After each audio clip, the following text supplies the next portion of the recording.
हाँ, अब रिकॉर्ड हो रहा है। ओके गाइस, तो लोगों को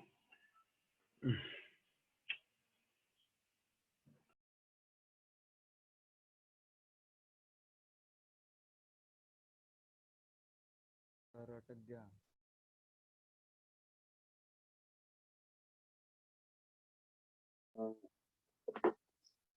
पीछे से बच्चों एक बार कॉल बार बार जो आ रहा है ना, रुको, लेट मी डू समथिंग। हद है।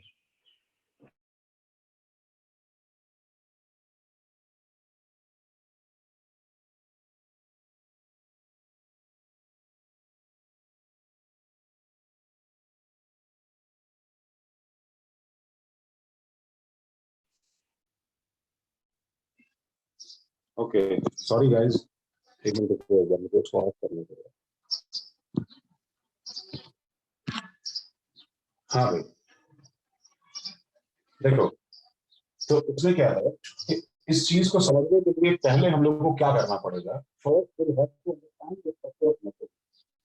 हम लोग को पहले मेटल का स्ट्रक्चर समझना है। तो मेटल इंटरनली कैसा होता है, उसके अंदर इलेक्ट्रॉन का कैसा डिस्ट्रीब्यूशन है, और क्यों लाइट गिरने पे बाहर आ जाएगा, तो मेटल के अंदर, ठीक है, अभी तुम्हें पता है, जैसे अगर मैं मेटल एंड नॉन मेटल भी, मेटल एंड नॉन मेटल भी, ठीक है, तो इनके बीच में ऑडियो क्लियर नहीं है क्या भाई? नहीं सर, माइक्रोफोन सुनाई नहीं दे रहा सर।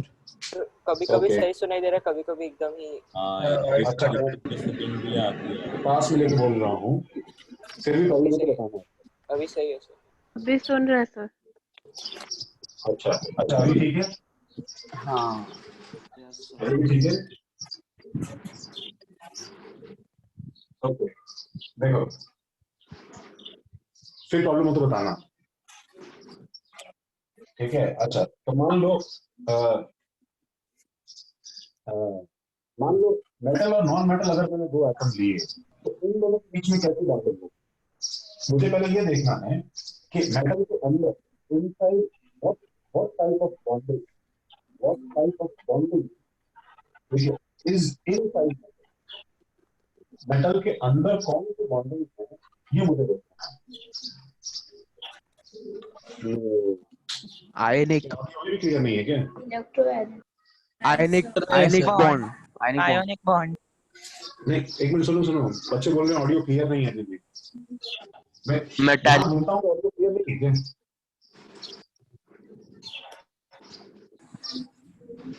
जब से कॉल आपने कुछ किया तो उसके बाद से प्रॉब्लम है, सबसे पहले ठीक था। अच्छा, कॉल के बाद से दिक्कत है? हाँ सर। हाँ सर। हाँ सर।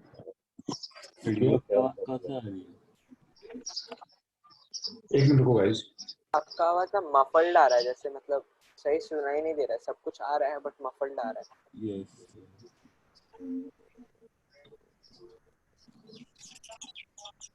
एक मिनट होल्ड करो गाइस। लकी अन्ना जस्ट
वीडियो स्टॉप हो गया। हाँ हाँ वीडियो स्टॉप हो गया, एक बार रुको यार।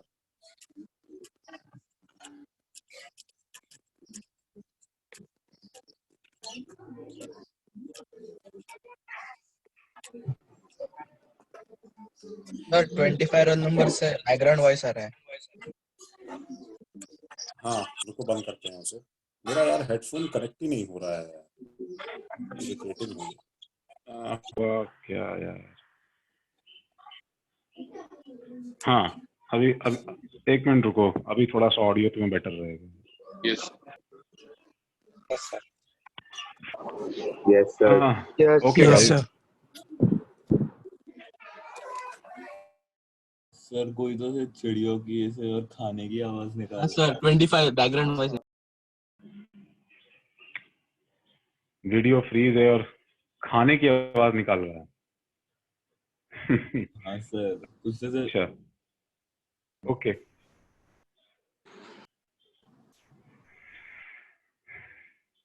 ओके गाइस, प्लीज अपना ऑडियो बंद करो। बच्चों प्लीज अपना ऑडियो बंद करो।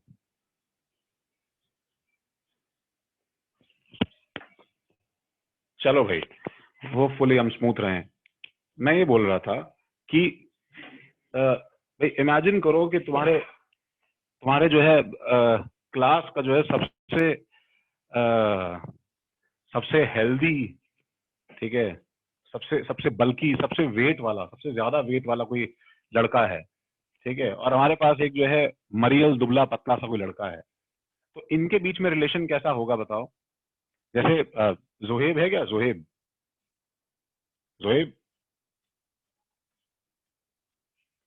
हाँ सर ओके क्या हुआ? अच्छा नहीं जोहेब, मैं तुमसे पूछ रहा था कि तुम्हारा वेट कितना है? मेरा वेट 55 है, 55 56। सर अभी रोजा चल रहा तो कम ही होगा। 50 उसमें जोहेब, उसमें देखो मेरी गलती नहीं है। अगर मैं जोहेब को देखूंगा तो जोहेब को देख के मेरे मन में फीलिंग आएगी आज जोहेब दुबला पतला है, आज उससे मार के जो ले लिया जाए बस, ठीक है, वो अपना काम हो जाएगा। तो इनके बीच में जो रिलेशनशिप होता है, ठीक है, वो एक्चुअली क्या है, वो ठीक है, वो हम सबको पता है कैसा होता है, ठीक है, दैट इज लाइक, ठीक है, ये बहुत ही कैसा रिलेशनशिप है, वेटिंग रूम ही खत्म नहीं होगा तुम्हारा। कि भाई मैंने जोहेब को ऊपर से नीचे देखा, मैंने देखा कि भाई इसके पास में क्या है बताओ, इलेक्ट्रॉन्स हैं, ठीक है, और इलेक्ट्रॉन्स देख के जो है मैंने डिसाइड किया कि इससे जो है छीना जा सकता है। तो वी नो कि भाई जोहेब के बीच में और मेरे बीच में जो बॉन्डिंग होगी वो एक्चुअली आयनिक होगी। तो बॉन्डिंग इज आयनिक, जिसमें इलेक्ट्रॉन ट्रांसफर किया जाता है, अच्छा, इस जगह अगर नॉन मेटल और नॉन मेटल के बीच में बॉन्डिंग है, non metal plus non metal के बीच में बॉन्डिंग है, वो भी हमें कोवैलेंट, बॉन्डिंग कैसे होती है? म्यूचुअल शेयरिंग ऑफ हाँ, इलेक्ट्रॉन्स। म्यूचुअल शेयरिंग हाँ। Of electron. बस अभी माइक बंद रखो, मैं तुमसे पूछूंगा, माइक बंद कर लो बच्चों, मैं तुमसे पूछूंगा। तो ये भी हमें पता है, इसके अंदर क्या है हमारे पास में कि भाई ये भी जो है सामने वाला का इलेक्ट्रॉन जो है लेना चाहता है, वो भी सामने वाला का इलेक्ट्रॉन जो है, ठीक है, वो एक्चुअली लेना चाहता है। तो ऐसे केस में क्या होता है, जो ज्यादा ताकतवर होगा, ठीक है, उसकी तरफ फाइट थोड़ी सी शिफ्ट हो जाएगी, बट इसका मतलब ये नहीं है कि इलेक्ट्रॉन ट्रांसफर हो जाएगा। ऐसे केस में जो इलेक्ट्रॉन बनेगा, ठीक है, उसके अंदर उसके अंदर कैसा होगा कि फॉर एग्जांपल मेरा वेट जो है, ठीक है, ये लेट से 91 है, ठीक है, और सामने वाले का वेट जो है कोई अगर, ठीक है, 70-80 का बच्चा होगा, ठीक है, तो कोई एक्स आदमी है, उसका सपोज 70 kg है, ठीक है, इमेजिन योरसेल्फ, ठीक है, जो तुम उसकी जगह आ गए हो। तो ये 91 kg और 70 kg के लोग में जब बॉन्ड बनेगा, तो मैं क्या है कि मैं इसको पूरी तरह, जैसे मैंने उसको मारा था, ठीक है, वैसे मैं इसको मार के इससे इलेक्ट्रॉन छीन नहीं सकता हूँ। आई कांट टीयर अपार्ट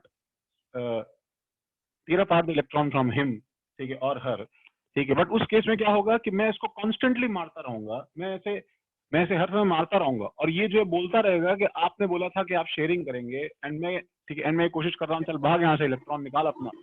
तो ऐसे केस में क्या है कि हमारे बीच में जो बॉन्ड बनेगा वो एक्चुअली कोवेलेंट बनेगा, इसके अंदर कोवेलेंट बॉन्ड बनेगा, इसमें इलेक्ट्रॉन शेयरिंग होगी।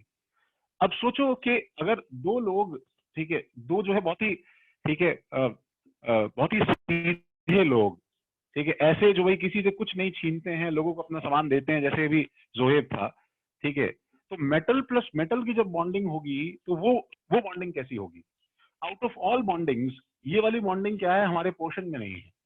इसलिए क्या है कि बहुत लोगों को you just join the class, क्यों भाई 12 नंबर, इतना लेट क्यों भाई, जस्ट ज्वाइन द क्लास क्यों?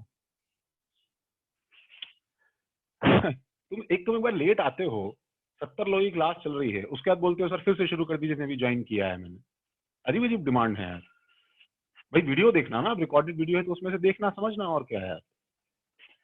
मेटल प्लस मेटल जो है, सपोज इसके अंदर बॉन्डिंग कैसी होगी, तो ये बॉन्डिंग हमारे पास प्रीवियस क्लासेस में भी सिलेबस में नहीं थी और हमारे पास कमिंग क्लासेस में भी सिलेबस में नहीं है, ठीक है। तो कमिंग क्लासेस में भी सिलेबस में नहीं है, तो हम इसका एक बहुत ब्रीफ आइडिया ले रहे हैं। तो ब्रीफ आइडिया कुछ ऐसा है जिसके अंदर क्या होता है, देखो कि मतलब ये सब लिखा ना तुमने इससे पहले जो लिखा था मैंने, ये तो क्या रिवीजन था, ठीक है। तो यहाँ से लिखना शुरू कर सकते हो। देखो metal plus non metal, non metal plus non metal, इससे ऊपर थोड़ा सा यहाँ से लिखना शुरू कर दो। मेटल प्लस नॉन मेटल की बॉन्डिंग कैसी है? आयनिक है, ठीक है। मेटल प्लस नॉन मेटल की बॉन्डिंग आयनिक है। नॉन मेटल कोवलेंट है। मेटल मेटल मेटेलिक है। मेटेलिक बॉन्डिंग कुछ ऐसी होती है, इट इज लाइक दो, सपोज मैं सोडियम के एटम लेता हूं, तो ये सोडियम का न्यूक्लियस है, बाहर वाले ऑर्बिट में 2 इलेक्ट्रॉन, इसके बाहर 8 इलेक्ट्रॉन्स, 1 2 3 4 5 6 7 8, और मान लो इसके बाहर एक और, ठीक है, 1 इलेक्ट्रॉन। तो दूसरा सोडियम का एटम जब इसके पास में आता है, दूसरा सोडियम का एटम जब इसके पास में आता है, ठीक है, तो दिस इज लाइक, इसके अंदर भी क्या होता है बताओ। सबसे पहले ये इसका न्यूक्लियस है, फर्स्ट ऑर्बिट में 2 इलेक्ट्रॉन्स, सेकेंड ऑर्बिट में इट्स 1 2 3 4 5 6 7 8, एंड उसके बाद में हमारे पास में 1 इलेक्ट्रॉन, उसके बाद में 1 इलेक्ट्रॉन। तो ऐसे केस में क्या होता है कि भाई इमेजिन अ सिचुएशन जिसमें एक्चुअली मतलब दो जो है जोहेब आपस में बॉन्डिंग कर रहे हैं, तो भाई वो पहले किसी से कुछ छीनते तो है ही नहीं, ठीक है, उनकी बॉन्डिंग बिल्कुल अलग हो जाएगी। दे आर लाइक, ठीक है, वो उसको खिला रहा है, ठीक है, ये उसको खिला रहा है, दोनों इतना प्यार से रहते हैं आपस में। वो बोल रहा है नहीं नहीं आप ले लीजिए इलेक्ट्रॉन, वो बोल रहा है नहीं नहीं आप इलेक्ट्रॉन लीजिए ना, ठीक है, ऐसी क्या बात है, ठीक है। या फिर तुम इसको ऐसे सोच सकते हो, देखो इसके अंदर जो इलेक्ट्रॉन है वो इतने ज्यादा लूजली हेल्ड होते हैं, इतने ज्यादा लूजली हेल्ड होते हैं, ठीक है, कि वो एक्चुअली एक अपने जो आउटरमोस्ट, जो इनके आउटरमोस्ट शेल्स थे, ये अपने शेल्स को मर्ज करके एक न्यू शेल बनाते हैं, एक न्यू शेल बनाते हैं, ठीक है। This new shell is actually called conduction band, इसको बोलते हैं कंडक्शन बैंड, ठीक है, शायद तुम लोगों ने सुना हो, इसको बोलते हैं कंडक्शन बैंड। तो अपने ये सारे के सारे एटम्स क्या करेंगे, अपना अपना एक एक इलेक्ट्रॉन इस कंडक्शन बैंड के अंदर पुश कर देते हैं, एंड इन सारे एटम्स में ये जो एक्चुअली कंडक्शन बैंड है, ये एक्चुअली, ठीक है, कंबाइन करके एक सिंगल कॉमन बैंड बन जाता है, जिसमें ये हर एक के अंदर से सोडियम का एक एक इलेक्ट्रॉन, हाँ आउट ऑफ पोर्शन है, सुनो तो सही है यार मैं समझा रहा हूँ, बोले सर तो आउट ऑफ पोर्शन है ना तो अजीब है यार, इसके अंदर से एक एक इलेक्ट्रॉन जो है, ठीक है, वो सबने इसके अंदर पुश कर दिया है। हाँ ड्रॉ करना है तुम्हें, सब करना है। एक तो है ना, मेरी बात सुनो, जब मैं तुम्हें एक्सप्लेन कर रहा हूँ, तो तुम बीच में क्या चैटिंग करते रहते हो मेरे साथ में, मेरा सारा ध्यान डिस्टर्ब होता है। तो कोई बोल रहा है शायद शुरू से बता दीजिए, कोई बोल रहा है कुछ कर दीजिए, अजीब। सर इग्नोर करो।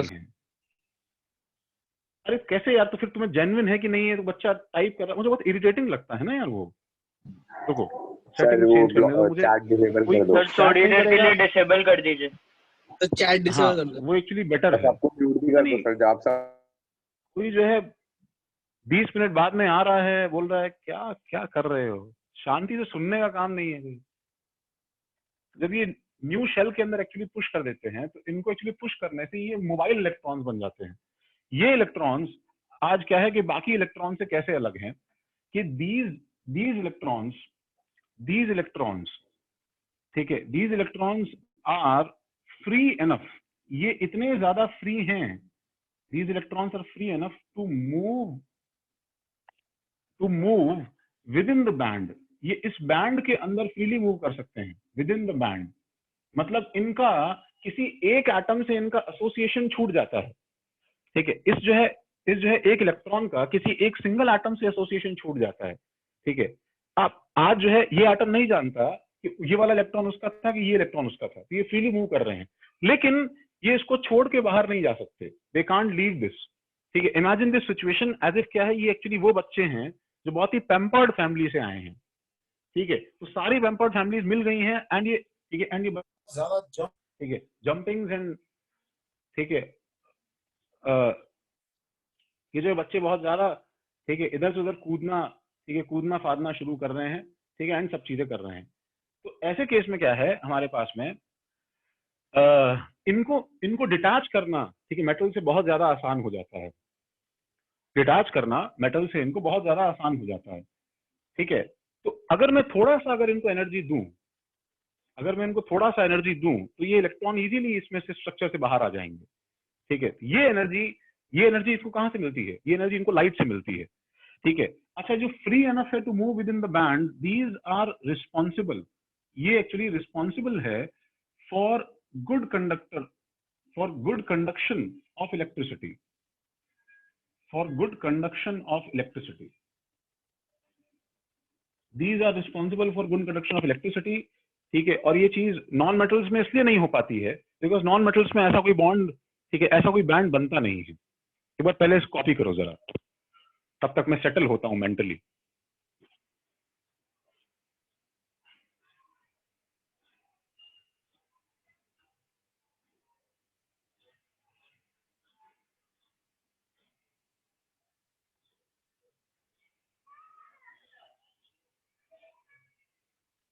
ऑडियो क्लियर है ना तुम लोगों को? अच्छा, ऑडियो क्लियर है ना? हाँ सर। क्लियर है। Yes sir.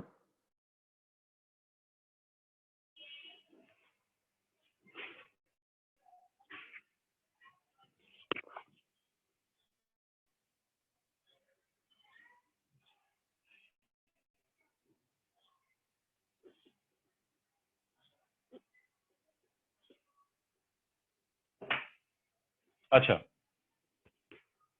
तो इसका स्ट्रक्चर जो है मेटल का, देखो वो कैसा हो जाता है। मेटल का स्ट्रक्चर ऐसा हो जाएगा कि जब इस एटम ने अपना एक इलेक्ट्रॉन कंडक्शन बैंड में डाल दिया, तो ये एक आउटरमोस्ट शेल इसका हट गया और इसके पास अंदर जो है, ये हमारे पास क्या बचा, इसके पास अंदर एक कैटायन बचा, ठीक है। और इसके ऊपर चार्ज क्या बता, बताओ, प्लस चार्ज बता। इस जो है इस स्पेशल कैटायन को हम लोगों ने एक सेपरेट नाम दिया है जो मेटल के अंदर एग्जिस्ट करता है। इसको हम बोलते हैं कर्नल्स, इसको हम बोलते हैं कर्नल्स, ठीक है। कर्नल्स आर लाइक जो ड्राई फ्रूट्स के अंदर ऊपर का शेल हटाने के बाद में जो अंदर का पल्प बचता है, ठीक है, दैट इज कॉल्ड कर्नल, ठीक है। तो इसके अंदर सारे के सारे हमारे पास में क्या होंगे बताओ, कर्नल्स ही कर्नल्स, ठीक है, हम लोग के पास मेटल के अंदर बच जाएगा, ठीक है। और इन सबके डोनेटेड इलेक्ट्रॉन्स क्या होंगे बताओ, एक सेपरेट 3 डायमेंशनल बैंड में कन्वर्ट हो जाएंगे। अब ये जो 3 डायमेंशनल बैंड है, ठीक है, ये एक्चुअली देखो सब जगह स्प्रेड हो गया है, ये इसके ऊपर है ऐसा नहीं है, ये इसके, ठीक है, ये इसके अंदर, ठीक है, 3 डायमेंशन में इनके बीच में सब जगह ये एक्चुअली बैंड स्प्रेड है। इट्स लाइक हम लोग, ठीक है, एक जो है क्लास में बैठे हैं, तुम कुछ ऐसा इमेजिन कर सकते हो कि हम लोग एक क्लास में बैठे हैं, तो क्लास में जो स्टूडेंट्स हैं, ठीक है, स्टूडेंट्स जो हैं वो फिक्स्ड हैं, अपने अपने बेंचेस पे फिक्स्ड हैं। वो एक्चुअली किसकी तरह रिजेंबल कर रहे हैं, वो कर्नल्स की तरह रिजेंबल कर रहे हैं, वो एक्चुअली कर्नल्स की तरह रिजेंबल कर रहे हैं, ठीक है। वो अपनी जगह मोबाइल, ठीक है, वो अपनी जगह फिक्स रहते हैं, वो हिल नहीं सकते हैं। तो they are stationary and fixed, ये स्टेशनरी और फिक्स्ड रहते हैं, ये स्टेशनरी और फिक्स रहते हैं। और जो एयर है, ठीक है, जो एयर है, ठीक है, जो कि एक्चुअली मोबाइल है, ठीक है, वो किसकी तरह है, ठीक है, वो एक्चुअली इलेक्ट्रॉन्स की तरह है, वो फ्री है। तो इलेक्ट्रॉन्स आर रिलेटिवली फ्री, ठीक है। इसको मेटालिक बॉन्डिंग को ऑफन इलेक्ट्रॉन सी मॉडल भी बोलते हैं, इलेक्ट्रॉन सी मॉडल।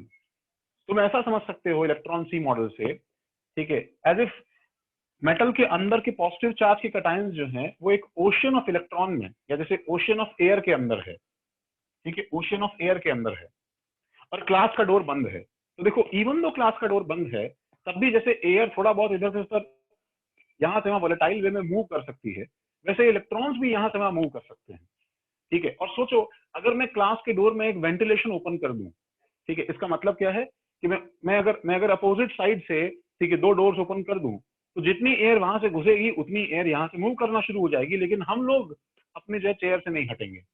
ये सेम सिचुएशन होता है जब मैं इसके अक्रॉस वो जो वेंटिलेशन है वो एक्चुअली किसका फॉर्म ले लेता है, ठीक है, वो एक्चुअली फॉर्म ले लेता है पोटेंशियल डिफरेंस का।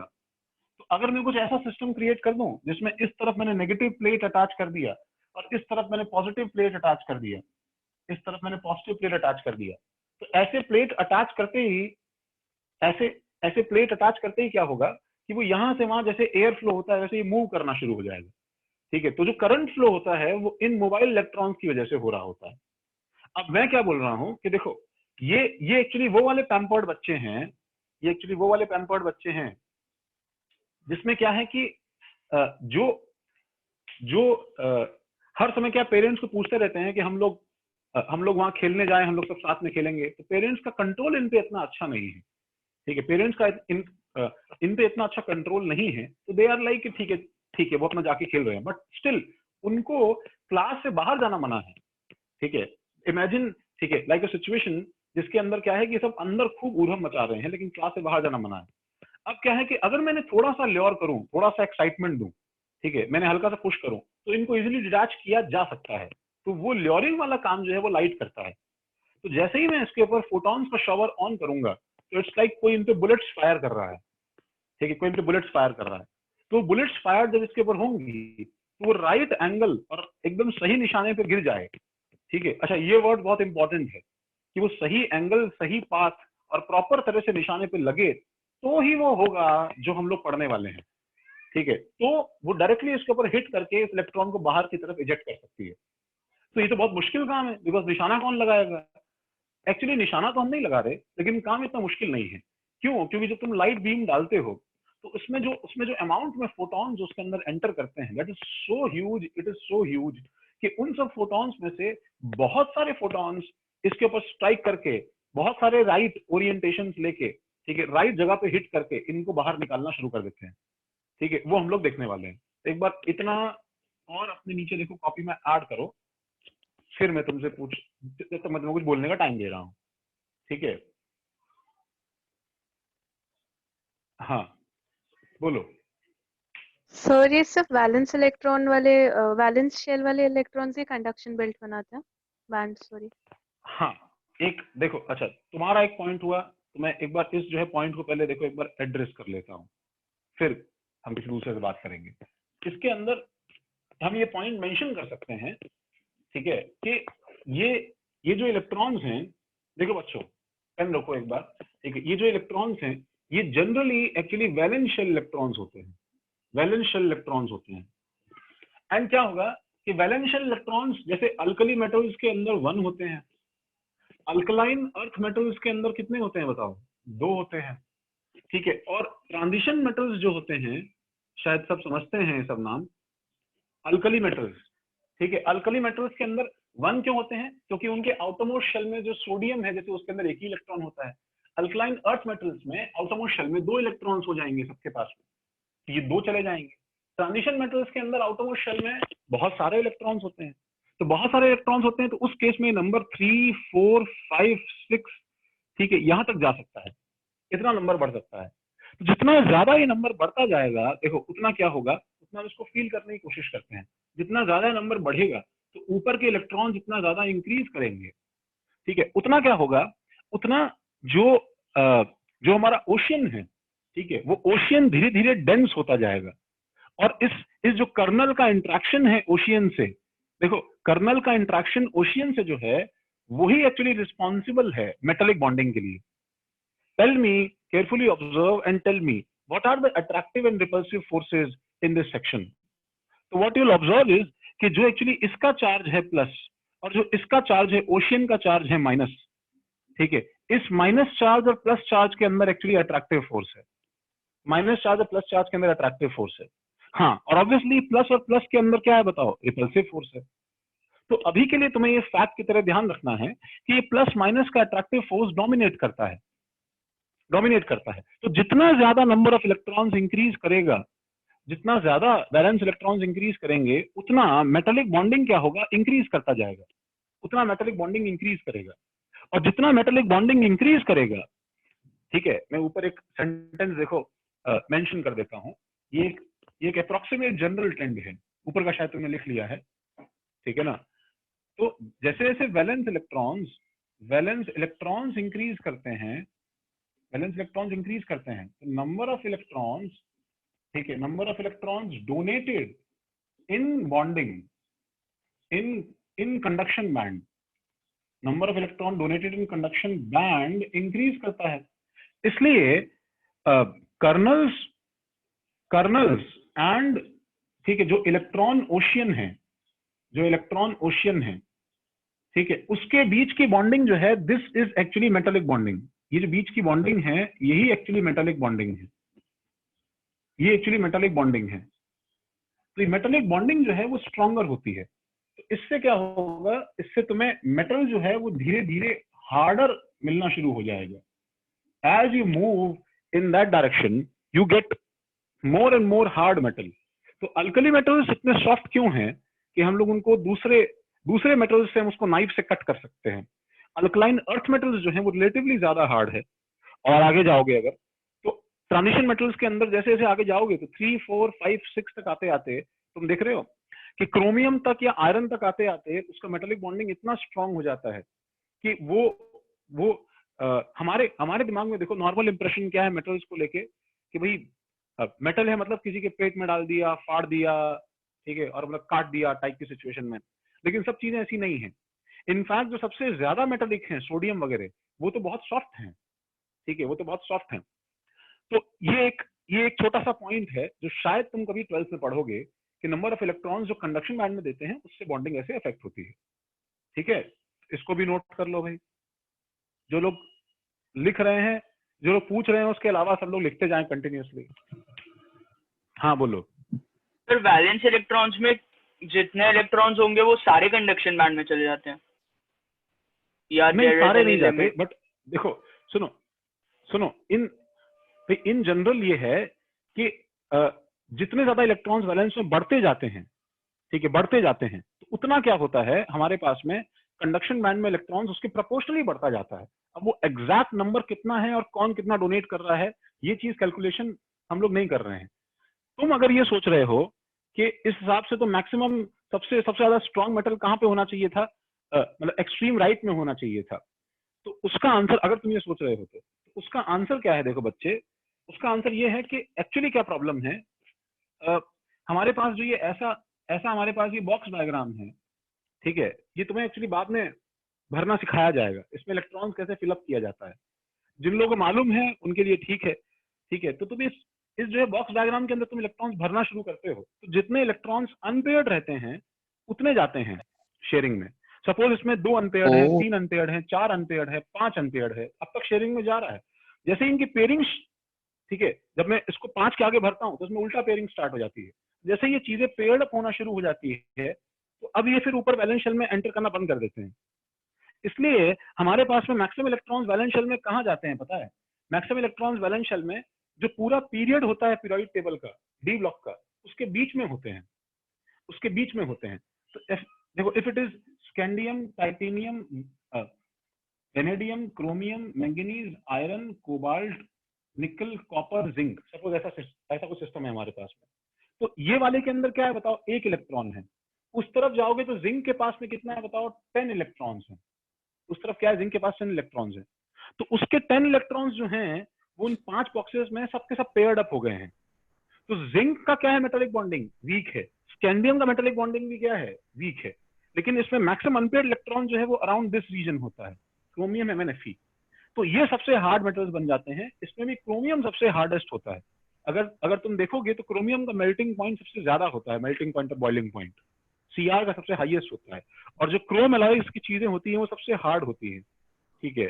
नॉर्मल जितने भी मेटल्स हम लोग ढूंढ पाते हैं उसमें सबसे हार्ड चीजें क्रोमियम अलॉयज की होती है। तो ऐसे ही जस्ट फॉर फन छोटी मोटी बात बता रहा हूँ, ठीक है। सर मेटलॉइड्स का क्या?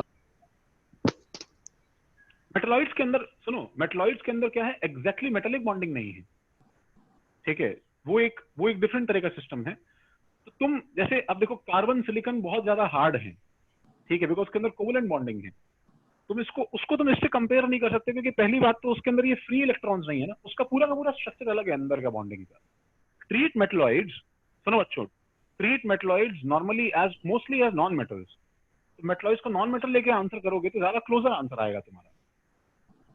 सर ठीक है, तो ये जो है ना अभी हमें सर इलेक्ट्रॉन मोशन में सर अगर इलेक्ट्रॉन्स के डेंसिटी बढ़ जाएंगे तो फिर रिपल्शन भी बढ़ेगा ना? फिर से बोलो क्या हो गया? हाँ देखो ऐसा, देखो ये जो है ना, ये बहुत ही काउंटर इंट्यूटिव आर्ग्यूमेंट की तरह है, मतलब एंडलेस लूप की तरह है। वो ये कि भाई आप जितना ज्यादा इसको आप, ठीक है, बाहर इलेक्ट्रॉन पुश करेंगे उतना यहाँ पे रिपल्शन बढ़ेगा और यहाँ पे रिपल्शन बढ़ेगा। मैं तुम्हें यही बोल रहा था ना कि अभी के लिए बस तुम्हें ध्यान रखो कि ये वाला जो रिपल्शन है और ये वाला जो रिपल्शन है, इसमें ये वाला अट्रैक्शन इन दोनों पे डोमिनेट करता है। अगर ये डोमिनेट नहीं कर रहा होता, मेरी बात सुनो, अगर ये चीज अगर ये net attractive force in repulsive पे डोमिनेट नहीं करता इन द फर्स्ट प्लेस, तो कभी मेटल ऐसा बॉन्डिंग बनाता ही नहीं ना। जब दो एटम मेटल के पास आते हैं तो उनको इस तरह रहने में ज्यादा मजा आता है। मतलब this system is actually overall more stable, ठीक है, for metal then staying in the form of separate atoms. इसका मतलब ये बात सोचो, सेपरेट एटम्स के बजाय एटम्स पास में आके अगर ये काम कर रहे हैं तो नेट अट्रैक्टिव फोर्स डोमिनेट कर रहा होगा, तभी तो कर रहे हैं। ये तो पास में आते क्यों ये पहले? तो वो चीज डोमिनेट, उसके ऊपर वो अट्रैक्टिव फोर्स करता है। इसलिए जब ज्यादा इलेक्ट्रॉन्स बढ़ते हैं तो तुम ये बात ध्यान रखो, ज्यादा इलेक्ट्रॉन्स बढ़ने से the increase in attractive force is much more as compare to increase in repulsive forces. Sir doubt है सर, मेरे को डाउट है, ये जो एक मिनट सुनो इलेक्ट्रॉन सी मॉडल, एक मिनट, अपना हैंड रेज करो, मैं तुम्हें नंबर से बुलाता हूँ। सुनो, अपना हैंड रेज करो, मैं तुम्हें नंबर से बुलाता हूँ। हाँ 51 बोलो। सर ये जो इलेक्ट्रॉन सी मॉडल है ना, उसमें जो Na+ जो फॉर्म हुआ है वो कर्नल बनता है, एंड जो लाइक कंडक्शन बैंड में जो इलेक्ट्रॉन्स है वो ये C बन जाते हैं ना, उनके बीच में अट्रैक्शन रहता है, इसलिए ये है। हाँ एंड सर ये उनके बीच में as far as transition elements concerned है, तो वो लोग जैसे जनरली अपने लाइक पेनल्टीमेट शेल से भी इलेक्ट्रॉन देते हैं, डबल वैलेंसी दिखाते हैं ना, तो इधर भी वो लोग पेनल्टीमेट शेल से देते हैं क्या, लाइक कंडक्शन बैंड को? हाँ दे रहे हैं। हमने जो ये 3, 4, 5, 6 लिखे हैं, ये उनके पेनल्टीमेट शेल का नंबर है। ओके। ये उनका बैलेंस शेल का नंबर नहीं है। उनके बैलेंस शेल में तो 4s2 होता है, उसमें तो 2 ही इलेक्ट्रॉन होते हैं, उससे आगे तुम कुछ कर नहीं सकते हो। तो ये उसके 3D का नंबर है जो नीचे लिखा है। ठीक है। हाँ बोलो, अगला बोलो सर। एक बार बच्चा बोलो भाई, समझाओ ना। क्या समझाऊं? कर्नल समझाना है? पहले इतना कॉपी करो ताकि मैं मिटाऊं, सब छापो इतना। सर डाउट है, म्यूट कर लो अपना। हाँ बोलो सर। आपने बोला जितने ज्यादा वैलेंस इलेक्ट्रॉन्स होंगे उतने ज्यादा कंडक्शन बैंड में जाएंगे। हाँ सर, तो फिर उतना इजीली वो इलेक्ट्रिसिटी कंडक्ट करेगा ना सर? हाँ जनरली कह सकते हो, सॉर्ट ऑफ। तो सर फिर आगे जो जैसे जैसे वैलेंस इलेक्ट्रॉन्स बढ़ते जाते हैं तो हम नॉन मेटल्स की तरफ जाते हैं ना सर, तो फिर वो इलेक्ट्रिसिटी कैसे इजीली कंडक्ट होती है? नॉन मेटल, एक minute, non metal electricity conduct कहाँ करता है बेटा? हाँ सर, बट उसमें वैलेंस इलेक्ट्रॉन्स तो बढ़ रहे हैं ना सर। नॉन मेटल में मेटालिक बॉन्डिंग ही नहीं रहेगी ना। किसमें? अरे तो वैलेंस इलेक्ट्रॉन्स बढ़ रहे हैं तो मेरी बात नहीं समझ रहे हो बच्चे। सुनो, ये तुम जनरलाइज कैसे कर रहे हो? आगे जाते जाते सडनली इलेक्ट्रॉन बढ़ते बढ़ते नोबल गैस आ जाएगा। नोबल गैस को अपना fully filled shell, paired up electrons हैं, वो उसे ओपन करके शेयरिंग में डालना ही नहीं है। सडनली एक इलेक्ट्रॉन ऐड करने से, ठीक है सुनो बच्चे, एक इलेक्ट्रॉन ऐड करने से दुनिया बदल जाती है, सब चीजें चेंज हो जाती है। मैंने तो अभी तो बोला कि ये एक्चुअली एग्जैक्टली प्रोपोर्शनल नहीं है, क्योंकि इलेक्ट्रॉन जब पेयर अप होना शुरू हो जाएंगे तो वो धीरे धीरे वो पेयर्ड अप जो उसके पास में, हमारे पास में एक जो पेयर्ड अप बंच है, तो बंच को ओपन करने की उसकी इच्छा नहीं है। अब वो ज्यादातर वो इलेक्ट्रॉन्स इसके अंदर पार्टिसिपेट करते हैं जो कि अनपेयर्ड होते हैं, ठीक है। और दूसरा देखो, कंडक्शन जो है सिर्फ इलेक्ट्रॉन ज्यादा होने से अच्छा कंडक्शन नहीं होता। कंडक्शन 2-3 चीजों पर डिपेंड करता है। ड्रिफ्ट स्पीड कैसी है, कितना ज्यादा स्ट्रीमलाइन फ्लो है, ठीक है। इमेजिन करो एज इफ क्या है कि बहुत सारे लोगों की भीड़ जो है वो भाग रही है रैंडमली यहाँ वहाँ। तो अब सोचो ना, अगर आर्मी भागेगी तो उसका जो है फ्लो बहुत ज्यादा ऑर्डर्ड और डिसिप्लिन रहेगा ना, तो उसको जो है रन करना ज्यादा इजी है। तो जितने ज्यादा अंदर की तरफ कॉलिजन होते हैं, इलेक्ट्रॉन रैंडमली मूव करता है, उतना ज्यादा उसका कंडक्शन पुअर होता जाता है।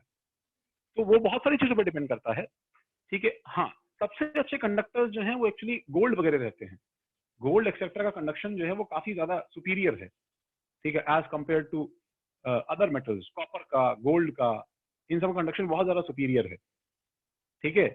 तो मतलब अच्छी मेटेलिक बॉन्डिंग होगी ये हम बोल सकते हैं, बट कंडक्शन इंक्रीज करता रहेगा यूनिफॉर्मली वो हम नहीं बोलेंगे, क्योंकि वो बहुत सारे पैरामीटर्स पर डिपेंड करता है।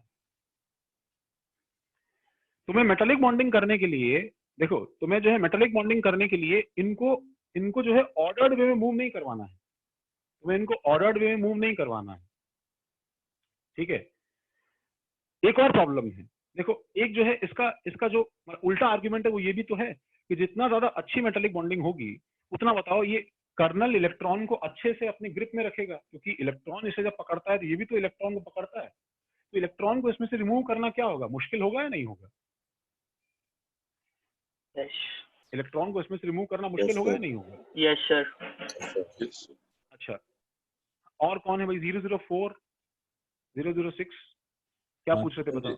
ये अच्छा सर 004 अरे बोलो 004 बोलो भाई। हाँ सर, तो आपने बोला जिंक से ज्यादा अच्छी मेटालिक बॉन्डिंग ये आयरन और ये सब मेटल्स में होती है, तो सर इसका मतलब आपने बोला हाँ। ऐड है इसलिए, तो फिर ऐसा होता है क्या कि मतलब 4s तो फील्ड है, 3D फील्ड नहीं है, इसलिए वो इलेक्ट्रॉन्स मतलब इलेक्ट्रॉन्स ही में ज्यादा होता है, इलेक्ट्रॉन्स की कुछ अलग रीजन है, थोड़ा सा हाँ बता दो। हाँ सुनो 4s तो सभी का फील्ड है ऑलमोस्ट।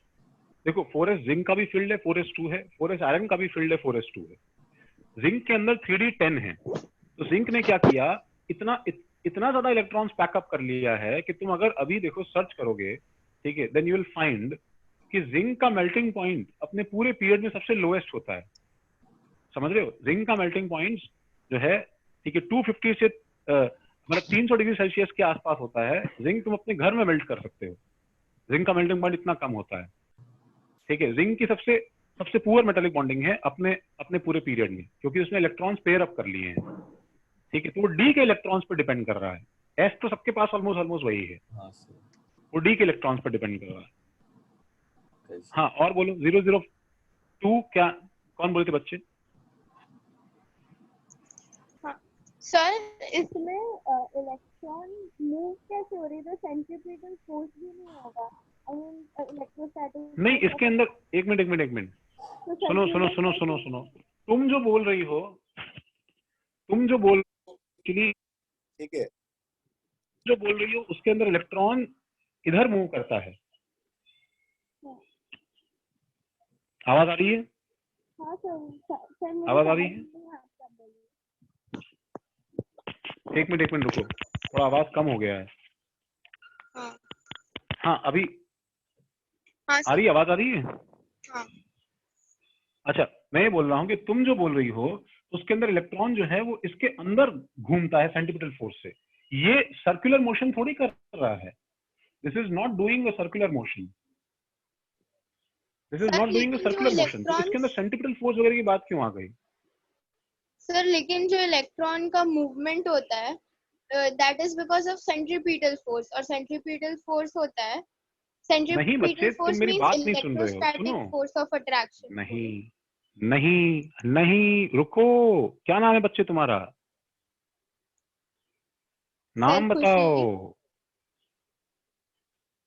खुशी। अच्छा सॉरी, वो पहचाना नहीं। खुशी, अरे तुम जो बार बार रिपीट कर रही हो वो तुमने जो पढ़ा है वो एटम के अंदर के इलेक्ट्रॉन्स का मोशन है। What you are dealing right now, ये तुम्हें बुक्स में नहीं मिलेगा। इनका मोशन जो है वो फर्स्ट ऑफ ऑल तो किसी एक न्यूक्लियस के प्रेजेंस में हो ही नहीं रहा है। तुम जो पढ़ती हो खुशी, उसके अंदर क्या होता है, उसके अंदर दुनिया बताओ कितनी होती है।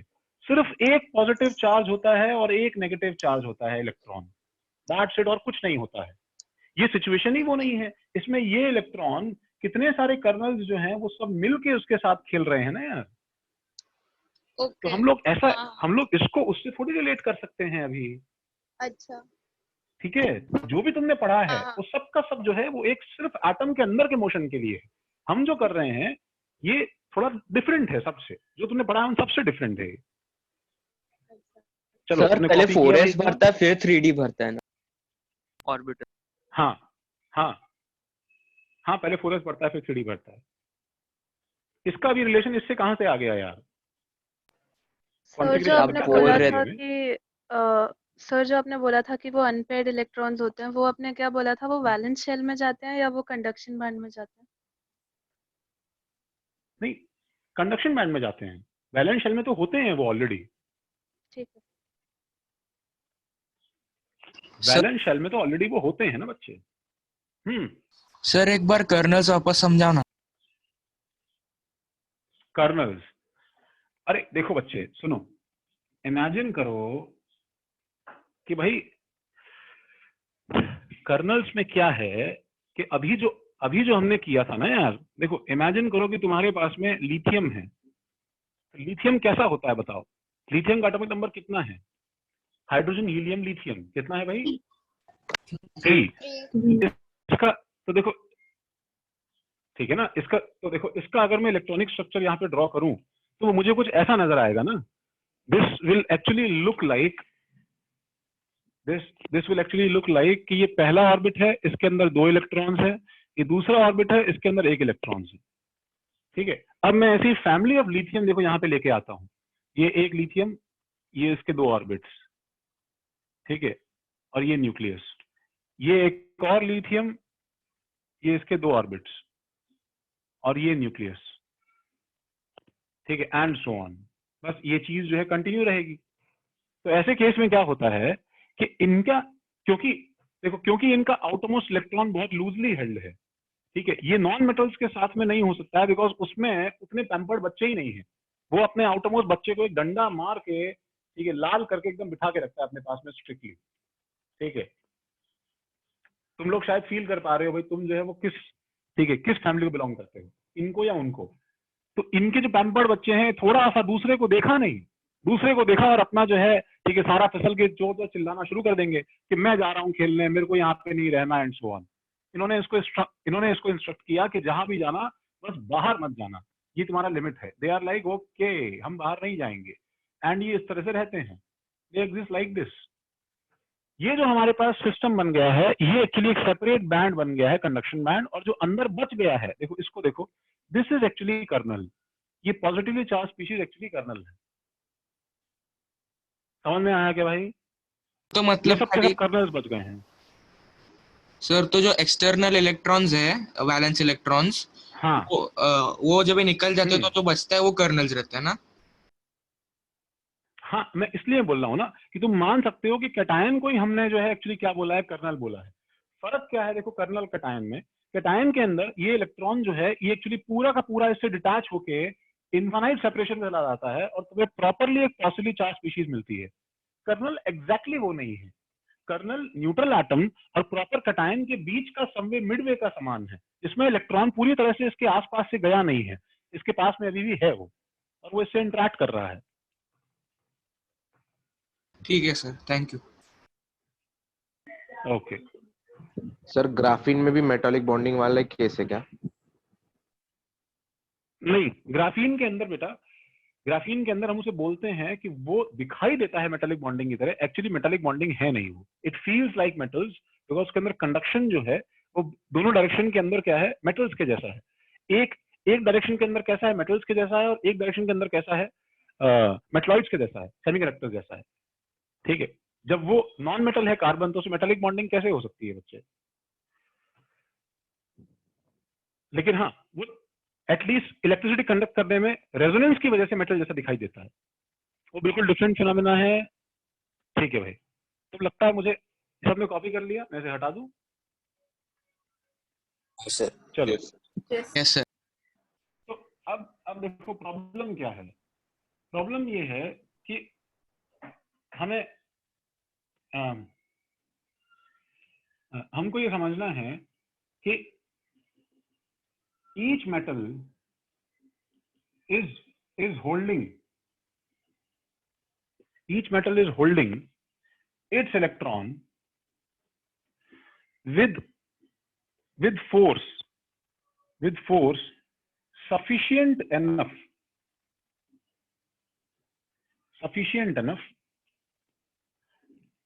to prevent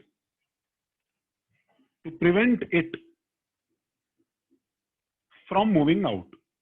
उसे बाहर जाने से रोकने के लिए वो फोर्स सफिशिएंट इनफ है।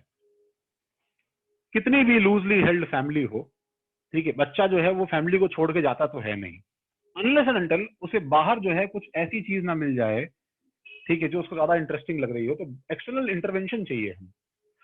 तो but it is loosely enough. अब ये भी देखो एक प्रॉब्लम है, but it is loosely held enough. इतना स्ट्रांग है कि खुद से नहीं जाएगा, लेकिन इतना वीक है, loosely held enough, that if some excitation, yes, some energy is provided,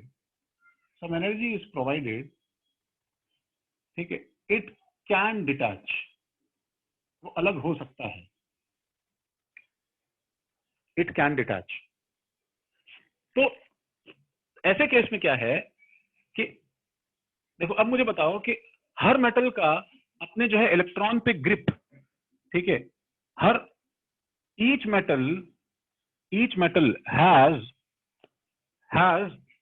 a distinct characteristic grip, has a different grip on electron। सबका जो है बताओ अपने अपने इलेक्ट्रॉन पे ग्रिप अलग अलग होगा कि नहीं होगा? अलग अलग होगा। जितना ज्यादा ग्रिप बढ़ेगा, सुनो, जितना ज्यादा ग्रिप बढ़ेगा उतना बताओ मुझे इलेक्ट्रॉन रिमूव करना क्या होगा? मुश्किल। आसान, मुश्किल, डिफिकल्ट। ये बात सबको समझ में आती है, ये बात सबको समझ में आती है। जितना ज्यादा ग्रिप बढ़ेगा उतना क्या है, इलेक्ट्रॉन रिमूवल जो है वो डिफिकल्ट होता जाएगा, इलेक्ट्रॉन रिमूवल डिफिकल्ट होता जाएगा, ठीक है। तो बताओ मुझे सबसे वीकेस्ट, अगर मैं पीरियोडिक टेबल बनाता हूं सपोज ऐसे, ठीक है, तो इस जो है पीरियोडिक टेबल के अंदर सबसे वीक ग्रिप कहां पे होगा बताओ? लेफ्ट राइट कहां पे होगा weak grip? Right sir right. सबसे वीक ग्रिप सर लेफ्ट। सबसे वीक ग्रिप राइट में होगा। लेफ्ट में होगा सर। सर लेफ्ट में सर होगा। लेफ्ट में होगा ना, अक्रॉस द पीरियड स्मॉल होता है, साइज स्मॉल होता है अक्रॉस द पीरियड। स्मॉल होगा तो फिर ग्रिप बढ़ेगा सर ना? ग्रिप तो हाँ लेफ्ट में बढ़ेगा ना। हाँ हाँ बच्चे, तुम्हें सिंपल आयनाइजेशन एनर्जी को फील करना है ना थोड़ा सा। तो बताओ वीक ग्रिप कहाँ पे है? वीक ग्रिप वहां पे होगा, सर लेफ्ट ठीक है, में जहाँ से होगा। इलेक्ट्रॉन निकालना आसान है। हाँ लेफ्ट में। देखो ये तो इसका मतलब ये हुआ ना, बताओ alkali metal have weakest grips. Alkali metal का ग्रिप सबसे कम होता है, वीकेस्ट ग्रिप। एंड उसमें भी अल्कली मेटल्स में भी बताओ, जब तुमने ये चीज तो मार्क कर ही दी है कि अल्कली मेटल्स का वीकेस्ट ग्रिप है, ठीक है, इसमें भी बताओ टॉप बॉटम कहाँ पे ग्रिप वीक होगा?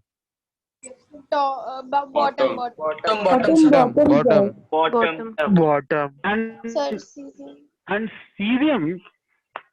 एंड सीजियम हैज, ठीक है, the lowest grip. Caesium has the lowest grip. Caesium का ग्रिप सबसे कम है इन सब में से। लोएस्ट मेल्टिंग पॉइंट भी। तो फ्रेंशियम क्यों नहीं? हाँ रेडियो फ्रेंशियम, सुनो, फ्रेंशियम इसलिए नहीं क्योंकि फ्रेंशियम रेडियो एक्टिव है, और इसका जो हाफ लाइफ है, फ्रेंशियम का जो हाफ लाइफ है ये एक्चुअली 21 मिनट के आसपास है। इसका मतलब 21 मिनट्स में जितना भी फ्रेंशियम होता है उसका आधा हो जाता है। That is a very very radio active substance. हमारे पास इसकी जो प्रॉपर्टीज, हम रेडियो एक्टिव सब्सटेंसेस को प्रॉपर्टी स्टडी नहीं करते, एज सिंपल एज दैट। हमारी केमिस्ट्री में रेडियो एक्टिव मटेरियल जो है वो लेस देन 1% कंट्रीब्यूट करते हैं। हम लोग उसे नॉर्मल केमिस्ट्री में स्टडी नहीं करते हैं। ठीक है सर। ठीक है, एक बार जल्दी से इतना देखो।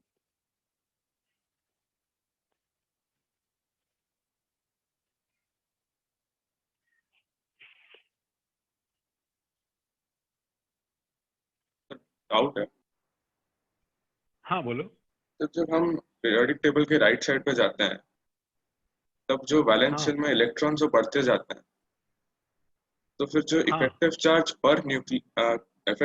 पर इलेक्ट्रॉन वो तो कम होता है, तो फिर ग्रिप वीक होनी चाहिए। इफेक्टिव चार्ज पर इलेक्ट्रॉन कि सर वो वीक होता है कि और स्ट्रांग होते जाएगा? इफेक्टिव चार्ज पर इलेक्ट्रॉन अगर कम होता तो तुम्हें लगता है कि साइज डिक्रीज करता है?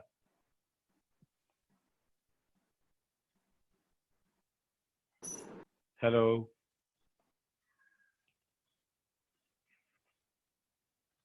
बच्चे आवाज आ रही है? हाँ ये सर।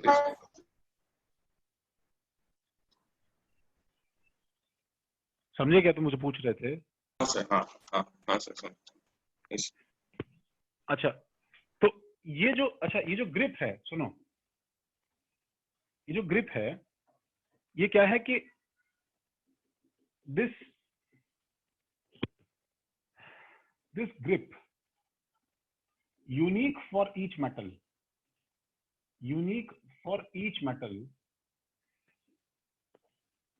ठीक है, also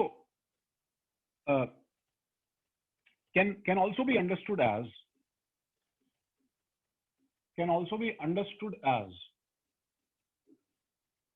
minimum energy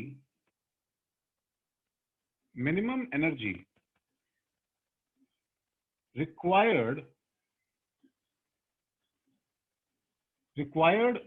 to break free electron, and this energy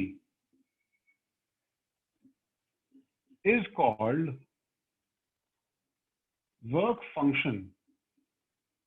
This energy is called work function. ये वर्ड वर्क फंक्शन यूज किया जाता है, ठीक है। इसका जो सिंबल है ये W या फाई लिया जाता है।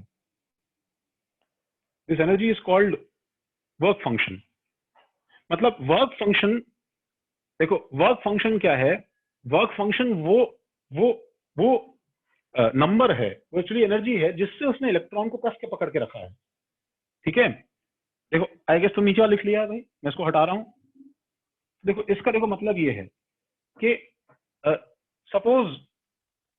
सपोज मेरे पास में लिथियम है, सोडियम है, सीजियम है।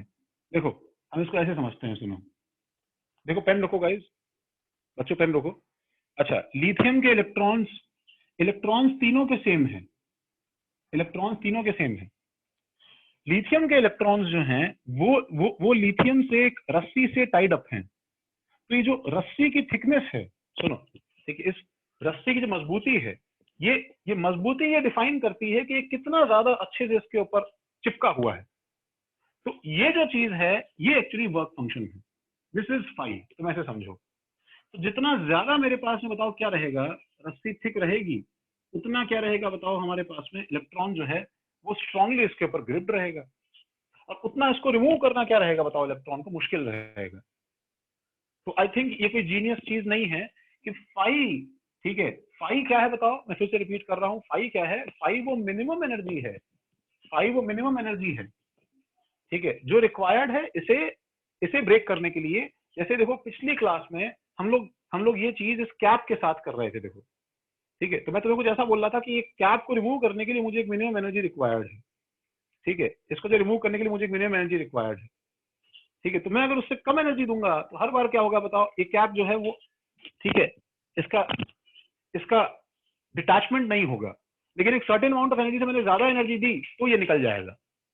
तो वो थ्रेशोल्ड एनर्जी इसकी ग्रिप पे डिपेंड करती है एज फाई इंक्रीजेस, ठीक है। फिर से वही बोल रहा हूं मैं, as phi increases grip increases, ठीक है, इलेक्ट्रॉन रिमूवल क्या होगा बताओ, डिफिकल्ट होता जाएगा। तो मुझे बताओ आयनाइजेशन पोटेंशियल है ना, आयनाइजेशन हाँ ऐसा बोल सकते हो, हाँ बिल्कुल ऐसा बोल सकते हो। लेकिन मैं तुम्हें एक चीज बताऊं, आयनाइजेशन पोटेंशियल और ये चीज फाई दोनों एक दूसरे के प्रोपोर्शनल हैं बट सेम नहीं है, ठीक है। ये तुम्हें नेक्स्ट 2 चैप्टर्स के बाद समझ में आएगा, दोनों सेम चीजें सर नहीं आपने पिछली बार वो क्वेश्चन में बॉन्ड एनर्जी दिया था Br2 के लिए, तो वो और ये सेम चीज है क्या? नहीं, देखो मतलब तुम ऐसा मान सकते हो कि जैसे वो ब्रोमीन के एटम का बॉन्ड का एनर्जी था, वैसे ये मेटल इलेक्ट्रॉन के बीच का बॉन्ड का एनर्जी है, ठीक है, अगर तुम्हें ऐसे ऐसे समझ के आता है देखो तो मैं लिख सकता हूँ कि ये एक्चुअली ये एक तरह से मेटल इलेक्ट्रॉन की बॉन्ड एनर्जी है, ये मेटल इलेक्ट्रॉन की बॉन्ड एनर्जी है, ठीक है, काइंड ऑफ, समझ रहे हो? तो सोडियम का जो होगा इलेक्ट्रॉन, उसका जो ग्रिप क्या रहेगा बताओ, उसका ग्रिप थोड़ा सा क्या रहेगा बताओ, कम रहेगा, इससे थिन रहेगा, ठीक है, इससे जो है कम रहेगा, ठीक है, इससे कम रहेगा, और इसका इसका इसका ग्रिप क्या होगा, इसका ग्रिप सबसे कम रहेगा। सोडियम से भी लेट अस असाइन, सुनो देखो, let us assign some random numbers. तो सपोज इसका फाई जो है वो 7 है, सपोज इसका फाई जो है, ठीक है, इसका फाई जो है, देखो सबका फाई अपना यूनिक होता है, ठीक है, फाई जो है वो एक्चुअली क्या है, कैरेक्टरिस्टिक प्रॉपर्टी ऑफ मेटल है, जो कि हर मेटल के लिए कांस्टेंट रहती है। तो सपोज इसका फाई जो है, ठीक है, लिथियम का 7 है, सोडियम का सपोज फाई 5 है, और सीजियम का सपोज फाई जो है 5CS इक्वल टू 3 है। ये सब एज इट इज लिख लो। देखो अब हम लोग इसको प्रॉपरली इसका न्यूमेरिकल ट्रीटमेंट स्टार्ट कर सकते हैं। सर तो फिर आपने बोला कि जितना ज्यादा उसका वर्क फंक्शन होगा उतना ही ज्यादा वो टाइट ग्रिप होगा ना सर? जितना ज्यादा वर्क फंक्शन होगा उतना क्या होगा, टाइट ग्रिप होगा। तो सर जब हम इलेक्ट्रिसिटी प्रोवाइड करेंगे, हाँ, तो कंडक्शन बेल्ट से जब इलेक्ट्रॉन्स फ्लो ना चालू होंगे तो हम ये कह सकते हैं कि मेटल थोड़ा वीक हो गया पहले से कंपैरिजन में। नहीं नहीं, सुनो सुनो सुनो मेरी बात सुनो, मैं तुम्हें अभी भी एक चीज बता रहा हूँ। देखो तुम जब इलेक्ट्रिसिटी प्रोवाइड करते हो, सुनो, तो तुम एक्चुअली इलेक्ट्रॉन रिमूव नहीं कर रहे होते हो। क्यों नहीं रिमूव कर रहे हो? तुम्हें पता है सर्किट कंप्लीट होता है तो इलेक्ट्रिसिटी फ्लो करता है ना बच्चे, है ना? बताओ, अब सर्किट कंप्लीट होता है तो तुम्हें पता है कि इलेक्ट्रिसिटी के अंदर हमारे पास कहीं ना कहीं से इलेक्ट्रॉन का इनपुट भी तो होना चाहिए, तभी तो मेटल अपने अंदर से इलेक्ट्रॉन निकालेगा। वैक्यूम पंप लगाना, कर रहा है, ठीक है, और जब फ्लो कर रहा है तो फिर कर्नल और उसके बीच का फोर्स तो टूट ही गया है ना। इलेक्ट्रॉन्स कम नहीं है बट फोर्स ऐसे तो यार सुनो, मेरी बात सुनो, कर्नल्स और उसके बीच का फोर्स ऐसे देखा जाए तब तो वो हर समय फ्लो ही करता रहता है, तो स्टैटिक तो वैसे भी नहीं होता है।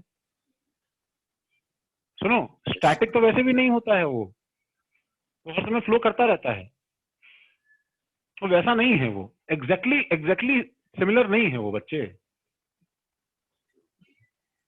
समझ रहे हो क्या? It is a very good conductor, ठीक है, बट तुम सिर्फ इस क्राइटेरिया को लेके अगर जो करने जाओगे तो थोड़ा सा दिक्कत होगा, सब जगह वो रूल काम नहीं आएगा।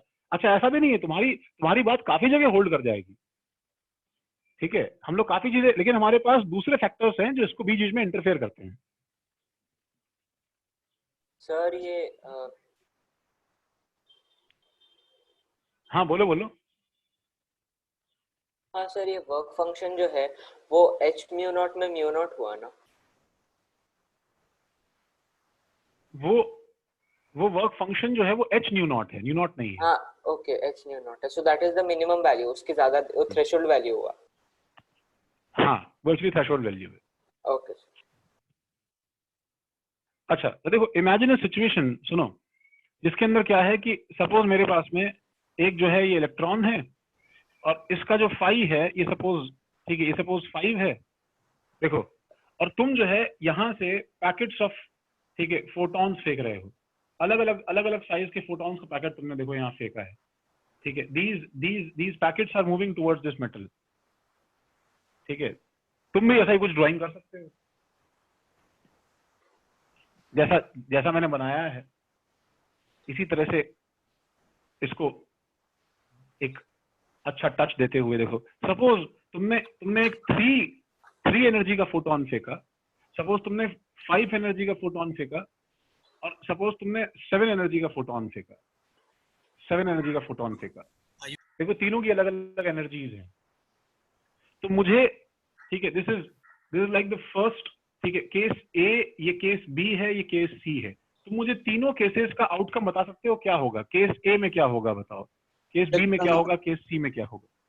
सर केस ए में वो निकल जाएगा इलेक्ट्रॉन एंड वो उसका काइनेटिक एनर्जी भी बढ़ जाएगा, केस बी में बस निकलेगा। हाँ, और केस सी कौन में बोल रहा है? इफेक्ट नहीं होगा क्योंकि केस ओके, गुड। अरे 357 क्या, एक बार वो बताइए ना। 357 उन फोटॉन्स की एनर्जी है बच्चे। Okay sir. 357 उन फोटॉन्स की एनर्जी है। अरे जो बेचारे नीचे बैठे हैं आज उनको क्या हो गया है? 003, 008, 026, 012। क्या हुआ सर? हार्दिक कहाँ है भाई? हार्दिक। Yes sir. हाँ हार्दिक, अच्छा तुम हो ना? तुम बोल रहे थे ना अभी? Yes sir. मैं कंफर्म नहीं था, मतलब बोलने वाला था बट कंफर्म नहीं था इतना। Okay okay okay. मैं बोल हाँ भाई नीचे 006 कौन है भाई? कोई बोलेगा? अपना रोल नंबर याद है? 006 कौन है? सर मैं। क्या नाम है बच्चे? प्रतीक्षा। दीक्षा? दीक्षा नाम है, प्रतीक्षा नाम है? प्रतीक्षा। हाँ प्रतीक्षा, इतना समझा क्या तुम्हें? इतने हाँ शोर सर। शराबे लड़ाई झगड़े में समझ में आया कि तुम्हें हम क्या कर रहे हैं? हाँ सर मैं भी बोल रही थी। प्रतीक्षा मुझे बताओगी? ओके अच्छा तुम बोल रही थी। अनफॉर्चुनेटली मैंने पकड़ा, वो बोल ही रहा था पहले से, बाकी सब एकदम बेचारे लाशों टाइप बैठ गए हैं। हाँ एक तो या तो तुम बोलना शुरू करते हो तो फिर चुप ही नहीं होते हो क्लास शुरू होती है, या फिर कुछ। हाँ बोलो प्रतीक्षा, ए में क्या होगा? सर ए में आई मीन इलेक्ट्रॉन बाहर निकल जाएगा और काइनेटिक एनर्जी भी बढ़ जाएगी एटम्स के अंदर, इलेक्ट्रॉन्स की सॉरी। बी में वो सिर्फ Okay. निकलेगा एंड सी में एनर्जी सफिशिएंट नहीं है तो वो नहीं निकल पाएगा इलेक्ट्रॉन। अच्छा मैं एक केस और ऐड कर देता हूँ, सुनो इसके अंदर, जस्ट इस चीज को जो है थोड़ा सा चेंज करने के लिए। ठीक है मैं इसके अंदर एक जो है फोटोन, लेट से ये ए बी सी के अंदर, ठीक है, थोड़ा डिफरेंशिएट करने के लिए, ठीक है, सपोज एक और अगर फोटोन थोड़ा बड़ा आ रहा था, ठीक है, उसका जो है एनर्जी लेट से 8 था, अगर ऐसा होता तो क्या होता? ठीक है, अगर ऐसा होता कि एक 8 का आ रहा है, 7 का आ रहा है, 5 का आ रहा है, 3 का आ रहा है, तो अगर मेरे पास में 8 वाला फोटोन है और 7 वाला फोटोन है, इन दोनों फोटॉन्स के अंदर, देखो इन दोनों फोटॉन्स के अंदर क्या डिफरेंस होगा हमारे आउटकम के अंदर? सर पर आपने बोला था एंगल भी तो प्रॉपर हिट होना चाहिए उससे बाहर निकालने के लिए। हाँ हाँ हाँ हाँ, मान लो प्रतीक्षा, बिल्कुल सही बोला तुमने, मैं इस पॉइंट पे आने वाला था। देखो वो जो बोल रही है बच्ची, उस पर ध्यान दो। मैंने बोला था कि एंगल वगैरह भी सही होना चाहिए, तो मैं तुमसे पूछ रहा हूँ, मान लो एंगल वगैरह सब कुछ परफेक्ट है, उसने एकदम राइट जगह हिट किया है, तो what will you observe the difference between 8 and 7 energy वाला फोटोन? कुछ डिफरेंस तुम्हें दिखाई देगा कि नहीं? आउटकम सेम दिखाई देगा तुम्हें? सर टेम्परेचर ज्यादा बढ़ जाएगा मेटल का, अगर 8 वाले फोटोन से मारा तो काइनेटिक एनर्जी बढ़ जाएगी। Okay okay okay, kinetic energy किसकी बढ़ जाएगी? मेटल के अंदर के जो रह गए हैं उनके एटम्स, इलेक्ट्रॉन्स के। मेटल जो अंदर रह गए हैं उसकी। अच्छा मैं तुमसे एक चीज पूछूंगा प्रतीक्षा, ये जो है फोटोन ने किसी न किसी को टच किया होगा ना, बताओ? जी सर। फोटोन ने किसी न किसी को टच किया होगा, किसको टच किया होगा जिससे वो हुआ है काम? मेटल को या इलेक्ट्रॉन को? सर इलेक्ट्रॉन को। इलेक्ट्रॉन को टच किया है, क्योंकि मेटल को टच करने से, ठीक है, मेटल तो वाइब्रेट करके रुक जाएगा ना, इलेक्ट्रॉन जो वीकली बॉन्डेड है वो टूट के अलग हो सकता है ना। हाँ सर। मेरी बात सुनो, अगर देखो, अगर इन्होंने इलेक्ट्रॉन को टच नहीं करके और कहीं टच किया तो वो सारे फोटॉन्स वेस्ट हो जाएंगे, समझ रही हो? तो जब तुमने इसको इलेक्ट्रॉन पे टच करवाया है, तो इसका जो काइनेटिक एनर्जी का बचा हुआ रेजिडुअल पार्ट रहेगा, फिर वो भी किसके पास रहेगा? इलेक्ट्रॉन के पास जाएगा। तो एक्चुअली हम लोग जो ये टारगेट कर रहे हैं, पता है, सुनो बच्चों, हम लोग एक्चुअली इलेक्ट्रॉन पे टारगेट कर रहे हैं, ठीक है। दोस फोटॉन्स, यहां तक एक बार कॉपी करो, सुनो इसके बाद सब कुछ यहां तक लिखो एक बार।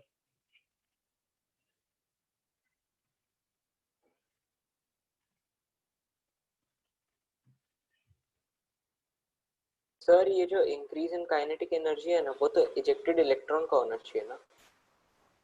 हाँ ऑब्वियसली ये सब इलेक्ट्रॉन का है, वही मैं उसको बता रहा हूँ प्रतीक्षा।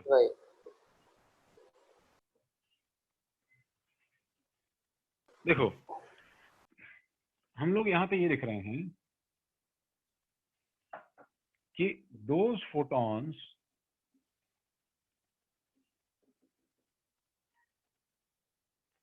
which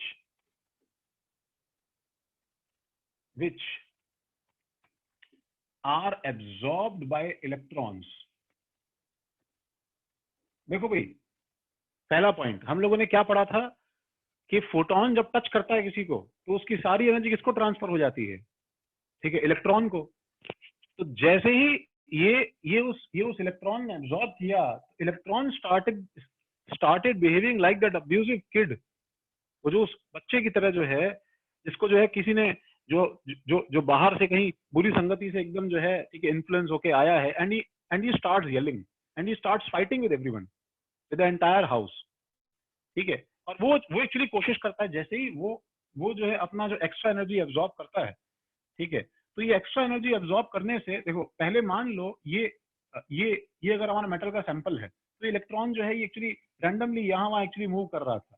मूव ये पहले भी कर रहा था, ठीक है, मूव ये पहले भी कर रहा था, और मूव करते करते सपोज यहाँ पे था, जैसे ही इसके ऊपर फोटोन गिरा, फोटोन को एब्जॉर्ब करते ही सडनली क्या होता है, इसके पास में सर्ज ऑफ एनर्जी आता है, ठीक है, एंड इसका मोशन जो है वो बिल्कुल एकदम, ठीक है, बहुत फास्ट और रैंडम हो जाता है सडनली, ठीक है, एकदम से क्या होता है, सडनली फास्ट और रैंडम हो जाता है।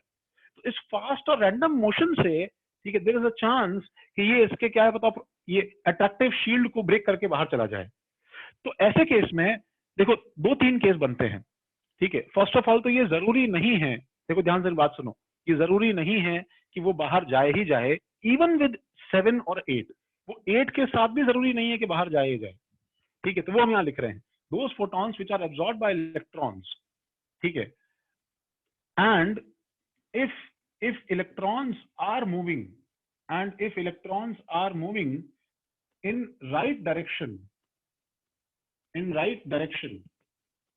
अगर ऐसा हो रहा है तो आउटसाइड मेटल बाहर की तरफ जा रहे थे, राइट डायरेक्शन में जा रहे थे, ऐसा थोड़ी है कि वो फोटोन एब्जॉर्ब करके सबके सब बाहर ही भागते हैं, वो तो रैंडमली कहीं भी जा सकता है ना। बताओ, ऐसे तुमने क्या किया है, तुमने एक बैट लेके, ठीक है, किसी को ब्लाइंड शॉट लेके किसी को बहुत तेज मार दिया, तो मारने के बाद में अगर उसका मोशन राइट डायरेक्शन में होगा, ठीक है, if electrons are moving in right direction outside metal, ठीक है, then, ठीक है, अच्छा, और and they don't undergo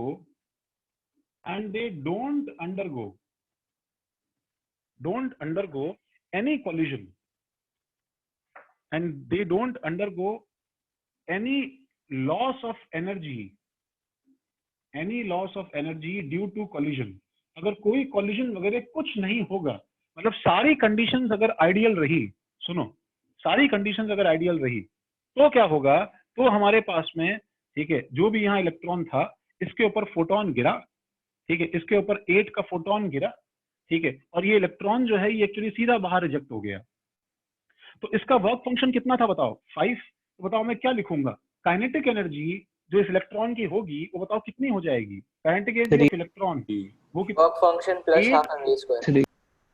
देखो वो 8, तो ये 8 जो है ये तुम्हारा इनपुट है। ये इनपुट कहाँ से आया है बताओ, लाइट से आया है, इनपुट लाइट से आया है। -5 जो है, ठीक है, ये एक्चुअली क्या है बताओ, ये 5 जो है ये वो अमाउंट है जो तुम्हें मेटल से अलग होने में स्पेंड करना पड़ेगा। दिस इज टू ओवरकम, -5 हमने क्यों किया है, -5 is actually to overcome attraction of metal, to overcome attraction of metal, हमें इतना स्पेंड करना पड़ेगा to overcome attraction of metal. तो ओवरकम अट्रैक्शन ऑफ मेटल हमें स्पेंड करना पड़ेगा, 8 - 5 जो यही है 3 हो जाएगा। लेकिन सुनो, ये चीज तो तभी हो सकती है, ये चीज तभी हो सकती है जब हमारे पास में क्या हो बताओ, ये चीज तभी हो सकती है जब हमारे पास सारी कंडीशंस आइडियल हो। तो this needs to be understood very carefully कि this 3 is the maximum kinetic energy, ये 3 मैक्सिमम काइनेटिक एनर्जी है, ठीक है, that ejecting electron can have, ये 3 मैक्सिमम काइनेटिक एनर्जी है कि वो इजेक्टिंग इलेक्ट्रॉन जो है वो एक्चुअली अपने पास रख सकता है, ठीक है।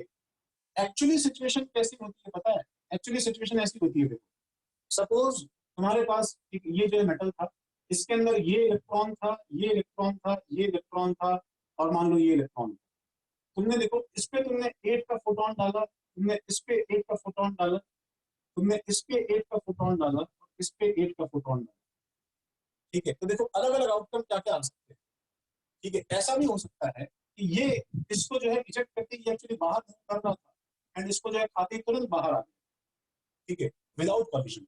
इसने क्या किया, ये क्या किया बताओ, ये एक्चुअली इधर मूव कर रहा था एंड वो यहाँ जैसे ही इसने खाया और ये बहुत स्पीड से यहाँ पे निकला, बट इट एनकाउंटर्ड समथिंग, ठीक है, और ये यहाँ पे क्या कोलाइड करा और इससे जो है एक बार जो कॉलिजन हुआ उसके बाद ही बाहर आया, ठीक है। अच्छा, इस केस में ऐसा हो सकता है कि इसने इसको एनकाउंटर, ठीक है, इसने इसको एनकाउंटर किया और ये एक बार कोलाइड करके इधर के, ठीक है, यहाँ पे कोलाइड हुआ, यहाँ पे कोलाइड हुआ, ठीक है, एक बार पीछे गया, यहाँ पे कोलाइड हुआ और फिर बाहर आया।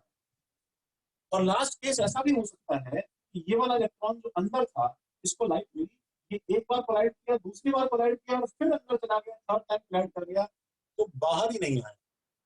ये 4 आउटकम्स जो हैं, इनमें से कुछ भी हो सकता है। जो डायरेक्ट बाहर आ गया, इसके अंदर कोई एनर्जी लॉस नहीं हुआ, सुनो, कोई एनर्जी लॉस नहीं हुआ इसके अंदर, ठीक है, तो ऐसा हो सकता था, कोई एनर्जी लॉस नहीं होने की वजह से 8 - 5 = 3 का काइनेटिक एनर्जी आ गया। इसके अंदर थोड़ा सा एनर्जी लॉस होने की वजह से क्या होगा बताओ, काइनेटिक एनर्जी, काइनेटिक एनर्जी क्या हो गया, हो जाएगा कम, थोड़ा सा कम हो गया। तो इसका जो KE है, ठीक है, इसका जो KE है वो कितना हो गया, लेट्स से वो 2.1, ठीक है, 2.1 हो गया, वो 3 नहीं।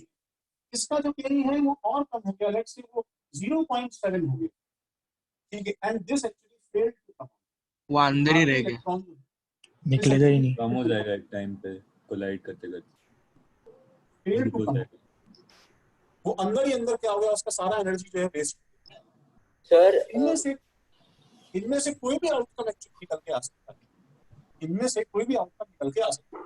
आई want you to write this as it is in your notes, सबको अच्छे से क्लियर होना चाहिए। आपको ऑडियो डिवाइस डिस्कनेक्ट हो गया होगा क्योंकि क्वालिटी चेंज हो गया अचानक से, क्वालिटी चेंज हो गया है। अच्छा ठीक है यार, वो क्या हो रहा है ना कि एक्चुअली 12th के बच्चों का लगातार पीछे से कोई ना कोई रैंडम कॉल कर दे रहा है, उन्हें पता नहीं है मेरा लेक्चर है। अच्छा अभी तक तुम्हें समझ में आया क्या, मुझे बताओ। हाँ सर, यस सर, हाँ समझ में, हाँ सर, सर एक डाउट है, जैसे ही बोलते हैं कुछ गड़बड़ हो गया, मेरा एकदम हार्ट बीट तेज हो जाता है यार कि मैं यहाँ मैनेज करके मुश्किल से हुआ और फिर किसने बोल दिया सब कुछ नहीं समझा। चलो ठीक है, इतना कॉपी करो, मैं स्पेस से इसको रिकनेक्ट कर सर डाउट है। हाँ 1 मिनट रुको, 1 मिनट रुको बच्चे, तुम जब तक कॉपी करो इसे।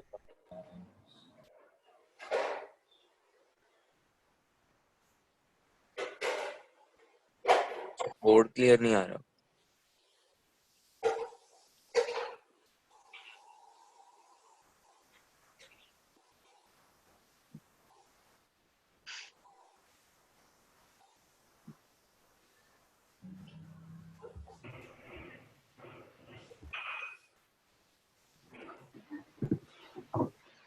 अभी देखो ठीक है क्या?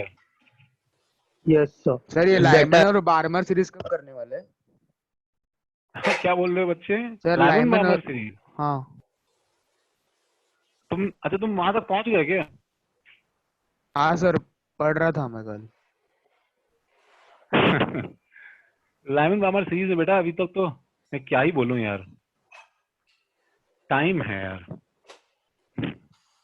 हम हर चीज को इस तरह समझते हुए करेंगे, क्योंकि प्रॉब्लम क्या है कि वो जस्ट फॉर फन तो है नहीं कि तुमने कुछ मूवी देख लिया, फॉलो कर लिया उसे, उसमें वो तुमसे खोद के सवाल पूछेगा और ये कोशिश करेगा गलत हो जाए सवाल तुम्हारा, तो उसको क्या है करने में थोड़ा मेहनत लग जाती है। इवन दो वी नो, ऐसा लगता है हमें समझ में आ गया है, बट उसमें बहुत सारे लूप होल्स रहते हैं। हाँ 27 नंबर कुछ पूछ रहे हो तुम बच्चे, बोलो। जो सर काइनेटिक एनर्जी है उसका यूनिट क्या है इस सिनेरियो? अभी तो मैंने कुछ लिखा नहीं है, सुनो, लेकिन जैसे नंबर्स में लिख रहा हूँ उसको देख के लग रहा है कि शायद उसका यूनिट क्या होगा, बताओ। इलेक्ट्रॉन जूल तो होने से रहा, तुम ये 8 जूल का बैट थोड़ी घुमा रहे हो उसके ऊपर। सर कंडक्शन बैंड में मूव करते समय इलेक्ट्रॉन एनर्जी रेडिएट करते हैं क्या, जैसे मैक्सवेल प्रिंसिपल? कंडक्शन बैंड में मूव करते हुए इलेक्ट्रॉन एनर्जी रेडिएट करता है क्या? नहीं, मैं तुम्हें बताता हूँ। एक्चुअली क्या है, सुनो, फर्स्ट ऑफ ऑल तो क्या है कि वो एक्सेलरेटेड मोशन नहीं है, बिकॉज वो एक्चुअली हमारा कोई सर्कुलर मोशन है नहीं। जैसा खुशी बोल रही थी अभी कि सर वो तो सेंट्रीपिटल फोर्स होगा और ठीक है and so on so forth. ऐसा वो एक्सेलरेटेड मोशन नहीं है, वो कांस्टेंट वेलोसिटी का लीनियर मोशन है, ठीक है। और वो रैंडमली मूव करता है, किसी से कोलाइड कर गया तो एकदम से क्या है सडनली डायरेक्शन चेंज कर लेता है इम्पल्स की तरह बस। तो उसके अंदर कोई इमिशन नहीं है ऐसा। ओके। और तो कलर कैसे दिखता है मेटल का? कलर दिखता है मेटल का, उसका जो है रीजन एक्चुअली कंडक्शन बैंड है। मेटल का कलर दिखने का रीजन जो है वो एक्चुअली कंडक्शन बैंड है। जो बाहर इलेक्ट्रॉन्स रहते हैं वो क्या है कि लाइट के गिरने पे पता है क्या है, वो एक्चुअली इजेक्ट तो नहीं होते, फोटॉन्स को डिफ्लेक्ट करते हैं, फोटॉन्स को डिफ्लेक्ट करते हैं देखो हाँ थोड़ा सा, ठीक है। बिकॉज देखो उन्हें जो है इजेक्ट करने के लिए मिनिमम लाइट कितने की रिक्वायर्ड है। सपोज ये वाला मेटल है, तो इसके लिए बताओ मिनिमम लाइट कितने की रिक्वायर्ड है? इसके लिए मिनिमम लाइट कितने की रिक्वायर्ड है? नहीं 8 नहीं है, पागल हो गया, 5 है। 5 से ज्यादा की हर लाइट रिजेक्ट करेगी। तो नॉर्मली क्या है मेटल्स के केस में क्या होता है, सुनो, जो विजिबल लाइट रहती है ना, normal orange red green light etcetera, वो सब रिजेक्शन नहीं कॉज करती नॉर्मली। तो तुम्हें जो दिखता है ना वो क्या है कि इलेक्ट्रॉन जो है वो क्या है रैंडमली थोड़ा बहुत क्या होते हैं, ठीक, यहाँ वहां हल्का हल्का मूव होते हैं, हिलते हैं एंड सो ऑन। तो वो जो शाइन या जो लस्टर आता है वो एक्चुअली लाइट और इलेक्ट्रॉन के बीच का इंट्रैक्शन है। एक तरह का लाइट और इलेक्ट्रॉन के बीच का इंट्रैक्शन है जिसमें इलेक्ट्रॉन बाहर नहीं आ रहा बट फिर भी लाइट के साथ कुछ करने की कोशिश कर रहा है, ठीक है, वो उसका लस्टर है, ठीक है। एग्जैक्टली उसे रिफ्लेक्शन नहीं बोलना चाहिए, एग्जैक्टली उसे सुनो, एग्जैक्टली उसे रिफ्लेक्शन नहीं बोलना चाहिए। बिकॉज अगर वो यूनिफॉर्म रिफ्लेक्शन होता ना तो फिर वो तुम्हें मिरर की तरह दिखाई देना चाहिए था। तो अगर तुम बहुत ज्यादा पॉलिश सरफेसेस ले आओगे और उसे थोड़ा सा उससे प्रॉपर कर दोगे तो मिरर टाइप बन सकता है, बट वो थोड़ा ज्यादा रैंडम है एज कम्पेयर टू मिरर। हाँ बोलो, क्या बोल रहे हो बच्चे? हाँ बोलो, क्या बोल रहे थे? मेरे को डाउट है, चीफ क्या बोल रही थी अभी? सर इसमें अगर फोटोन एक इलेक्ट्रॉन पे गिरता है तो वो इलेक्ट्रॉन अनदर इलेक्ट्रॉन को हिट नहीं कर सकता because it's in random motion. क्या कर सकते, फिर से बोलो। फोटोन इलेक्ट्रॉन पे गिरता है तो जो इलेक्ट्रॉन पे फोटोन गिरता है वो दूसरे इलेक्ट्रॉन को हिट नहीं कर सकता। हाँ बच्चे कर सकता है सर, तो उसमें भी काइनेटिक एनर्जी ट्रांसफर हो जाएगी तो फिर बिल्कुल हो सकती है। मेरी बात सुनो। हाँ बिल्कुल हो सकता है, लेकिन सुनो इतना तो तय है ना कि जब एक इलेक्ट्रॉन को धक्का मारेगा, सपोज इलेक्ट्रॉन को धक्का मारेगा, तो उसने अगर 8 का फोटोन खाया है तो उसका धक्का 8 से ज्यादा तो नहीं रहेगा, सही बात है ना? और जब उसे धक्का लगेगा तो उसको भी तो 5 को ओवरकम करना होगा। इस रूल में कहीं फ्लॉ नहीं है। सुनो, ये 2.1 और ये 0.7 कैसे हुआ है बच्चे, ये हमें नहीं पता है। हम बस इतना बता रहे हैं कि ये नंबर, ये जो नंबर है ये 3 से 0 के बीच में कुछ भी हो सकता है। मैक्सिमम ये नंबर कितना रहेगा? 3 रहेगा अगर आइडियल केस हो गया तो। अच्छा। इसके अलावा कुछ भी हो सकता है ये नंबर। सर लेकिन 8 और 7 में किया? जैसे आपने बोला था अगर 8 और 7 में क्या रहेगा बताओ? हाँ 8 और 7 में इसके ऊपर डिफरेंस आएगा। देखो यहाँ पर डिफरेंस आएगा। तो सर वो 8 से अगर, ठीक है, 8 की बीम और 7 की, बोलो। अगर मैं लाइक 11 की बीम डाल दूं तो उसके पास तो भी 6 सुनो। हाँ सुनो, एक मिनट। 11 की बीम कहाँ से आ गई एक बार देखो। सपोज मेरे पास में ये एक सेम मेटल सोडियम का सैंपल है, इसका देखो 5 है। तुमने यहाँ पे एक 8 का फोटोन डाला, एक सुनो 1 फोटोन डाला 8 का, म्यूट करो गाइस। 1 फोटोन डाला 8 का और तुमने 1 फोटोन डाला 7 का, ठीक है।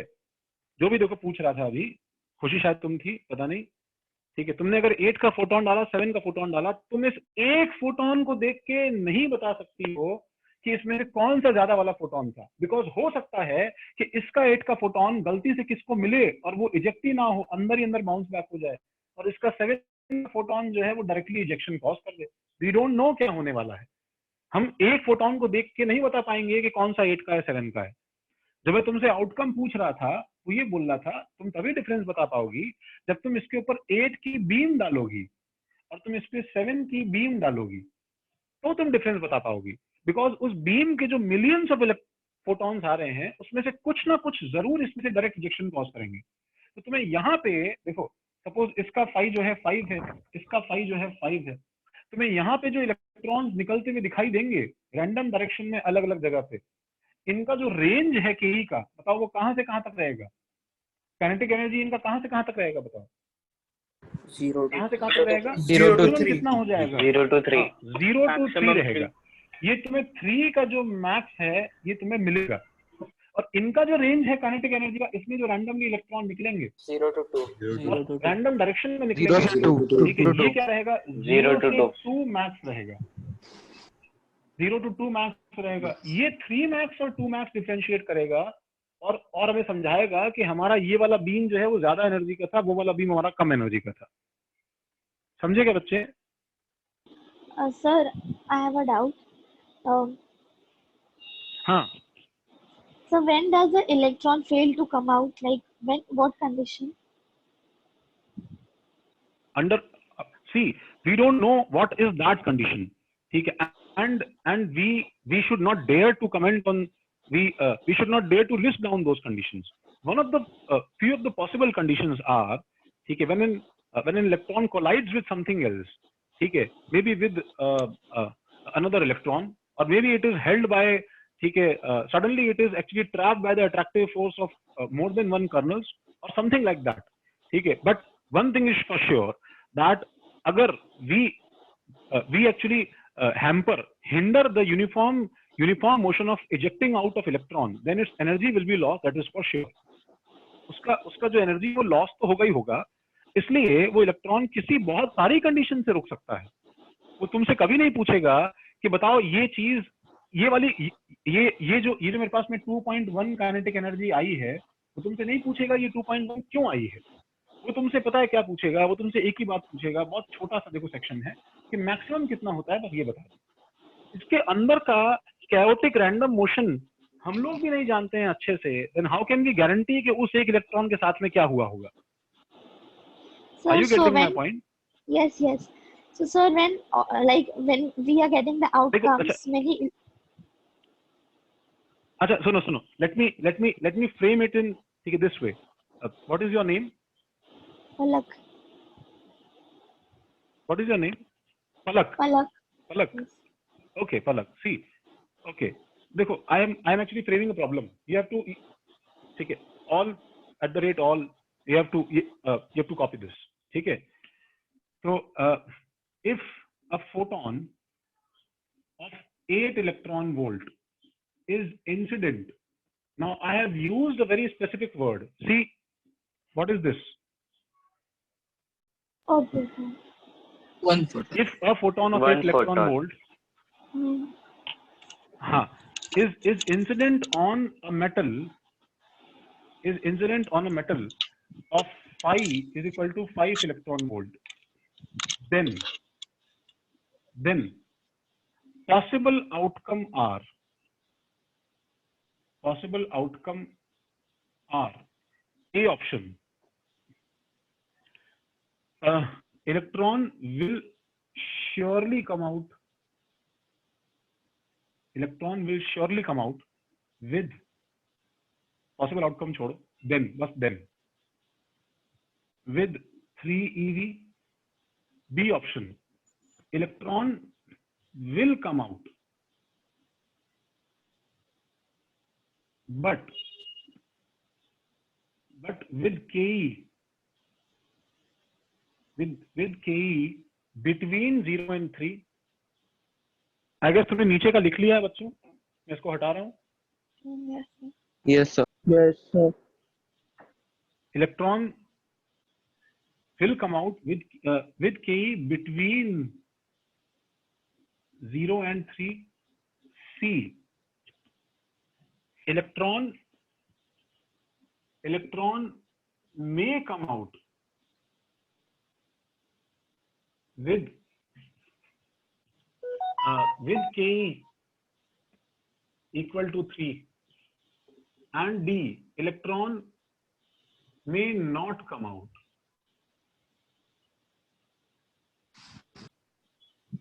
with key between 0 to 3. देखो मुझे इसमें से आंसर्स मार्क करके बता सकते हैं भाई कि B, C, D. C. C. C or D. B. C. C. अच्छा फर्स्ट ऑफ ऑल तो इसके C. सुनो C. First of all C and D.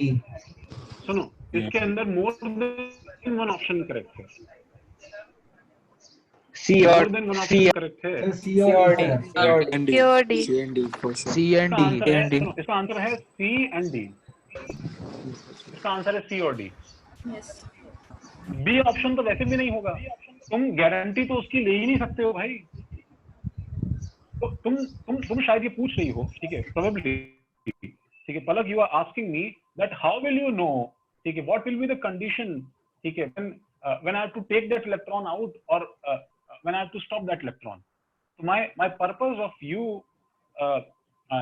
my purpose of making you write this problem is that we don't know that वो होगा या नहीं होगा. At least with one photon, we have to mark these options. We have to clearly tell everybody that its fate is uncertain. ऐसा हो सकता है, पता है पलक, कि तुमने सुबह एक फोटोन डाला ATV का तो कुछ और हो गया, शाम में डाला तो कुछ और हो गया। समझ रही हो? Yes. So sir, मैंने अभी तुम्हारा डाउट एड्रेस नहीं किया है तो सर अगर फोटोन एक से ज्यादा होता तो बोलो। सर मुझे एक डाउट है सर, अगर ये हो रुको यार, रुको गाइस, स्टॉप। पलक बोलो, तुम क्या बोल रही थी? So sir, when we get electrons as the output, so we don't know that what was the condition it came out with. No, we don't know. हमें बस इतना पता है कि अगर वो 3 से बाहर आया, इसका मतलब उसने कोलिजन नहीं किया है। अब 3 से कम बाहर आया तो वो कैसे बाहर आया, ये हम लोग कैसे बता सकते हैं? Okay sir. समझ रही हो क्या? Yes. ठीक है, ये हाँ. मतलब ये तो बहुत ही अजीब चीज रहेगा ना। तुम जो है जंगल से अनटच्ड आ गई, तो मुझे पता है शेर ने तुम्हें नहीं खाया है, ठीक है। अब अगर 4-5 जगह बाइट मार्क्स है तो हम लोग ये चीज कैसे बताएं कि एक शेर है कि 4 शेर है? हम लोग कैसे बता सकते हैं? शायद हम वो फिर भी बता सकते हैं, हम इसके बारे में कैसे बता सकते हैं कितने इलेक्ट्रॉन कहाँ से टच होके आया है? हाँ बोलो, हाँ और बोलो क्या सर, बोलो? अगर जो ये है ना, जो फोटोन है हमारा, वो मान लो बस 6 eV का है, ठीक है, एंड उसने एक ठोकर खाया, कितना, मतलब उसका डायरेक्शन सही था, it was on the path of moving outside, and उसने एक ठोकर खाया एंड उसका जो ये है ईवी वो 5 से गिर गया, तो वो लाइक सेम डायरेक्शन में जाएगा बट बाहर नहीं निकल पाएगा। हाँ सही बात है। सो वो बस डायरेक्शन में जाएगा एंड देन एंड में रुक जाएगा। हाँ सही बात है। वो अंदर तभी तो ये होता है ना, देखो जब तुम लाइट डालते हो, सुनो, लाइट डालते हो तो चीजें जो गर्म होती है वो इसी तो रैंडम मोशन की वजह से होती है ना। वो सारे इलेक्ट्रॉन्स, सुनो, वो सारे फोटॉन जो इजेक्शन नहीं कॉज कर रहे हैं, वो आखिर कहीं ना कहीं तो एब्जॉर्ब हो रहे हैं ना। तो वो जो तुमने जो इलेक्ट्रॉन को खिलाया और वो बाहर नहीं निकला, तो वो इलेक्ट्रॉन जाके किसी और पे स्ट्राइक हुआ, उसने वहां का वाइब्रेशन बढ़ाया, उसने किसी और चीज का वाइब्रेशन बढ़ाया, कि वाइब्रेशन बढ़ाते बढ़ाते जो है it actually became a cycle such that अंदर रैंडम वाइब्रेशन बढ़ रहा है तो मेटल गर्म होना शुरू हो जाएगा ना। Okay sir. सर मुझे समझ रहे हो क्या? हाँ सर। हाँ बोलो। हाँ तो इसको प्लीज कॉपी कर लेना, मैं इसे हटा रहा हूँ। कर दिया। हाँ सर बोलो। तो हम लोग यहाँ पे 8 eV का इलेक्ट्रॉन मतलब फोटोन यूज कर रहे हैं ना। हाँ तो अगर हम लोग उसको मतलब स्प्लिट कर दे और 2 फोटोन 4 eV की यूज करें तो उससे कोई डिफरेंस होगा? नहीं कर सकते। हाँ होगा ना डिफरेंस बच्चे, तभी तो हमने बोला था, सुनो, तभी तो हमने वर्ड यूज किया था। जो एक्चुअली किसने पूछा था? खुशी ने पूछा था कि सर आपने मिनिमम फ्रीक्वेंसी क्यों लिखा है? तुम्हें समझ में आ रहा है मिनिमम फ्रीक्वेंसी क्यों लिखा है हमने? ये मिनिमम फ्रीक्वेंसी इसलिए लिखा है कि अगर तुम देखो, अगर तुम मेटल के ऊपर एक 100 वॉट का बल्ब लगाते हो तो 100 वॉट का बल्ब लगाने से इजेक्शन नहीं आता है। सुनो, 100 वॉट का बल्ब अगर तुमने राइट फ्रीक्वेंसी के साथ लगाया तो इजेक्शन आएगा। सपोज तुम रेड फोटॉन्स ऐसे समझो, सपोज तुम पे बहुत सारे मैंने पॉपकॉर्न मारे, दिन भर तुमको मैंने पॉपकॉर्न से मारा, ठीक है, तो तुम्हें नुकसान नहीं हुआ, लेकिन मैंने वो सारे पॉपकॉर्न की एनर्जी कंबाइन करके एक शॉर्ट पुट बॉल तुम्हारे सिर पे मारा, ठीक है, तो बस काम खत्म हो गया। दोनों में फर्क है ना यार, हाँ दोनों में फर्क है ना। एनर्जी के आउटपुट से मतलब है, लेकिन उसके अलावा ये भी तो मतलब है ना कि तुम्हारा मिनिमम जो तुम्हारा क्वांटम है वो कितना है, सबसे छोटा क्वांटम कितना है, उस पर ही मतलब है ना। Okay thank guys, you sir. हम लोग तुम्हारे डाउट को एक बार रोक के, sir what if we take a photon of नहीं। 9 eV? क्या हुआ सर 9 eV का फोटोन ले तो क्या कुछ नहीं, मैक्स बढ़ जाएगा बस। 9 eV या हाँ, 10 eV?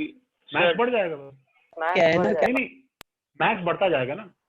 रुको, मैं तुम्हें यहाँ रोक रहा हूँ। ओके, तो अब देखो, इससे जो है इतना सब कंक्लूजन करके हम लोग के पास में फोटो इलेक्ट्रिक इफेक्ट की इक्वेशन क्या है, फोटो इलेक्ट्रिक इफेक्ट की इक्वेशन क्या है, वो है, देखो दैट आज से देखो हमारे पास क्या रूल हो गया। देखो रूल ये हो गया कि जो भी हम लोग का इनपुट एनर्जी होगा, ठीक है, देखो जो भी हम लोग का इनपुट एनर्जी है, ठीक है, इस इनपुट एनर्जी में से हम लोग वो एनर्जी सब्ट्रैक्ट करेंगे पहले, ठीक है। क्या एनर्जी सब्ट्रैक्ट करेंगे हम लोग? जो उसका अटैचमेंट, ठीक है, जो उसका अटैचमेंट विद मेटल है,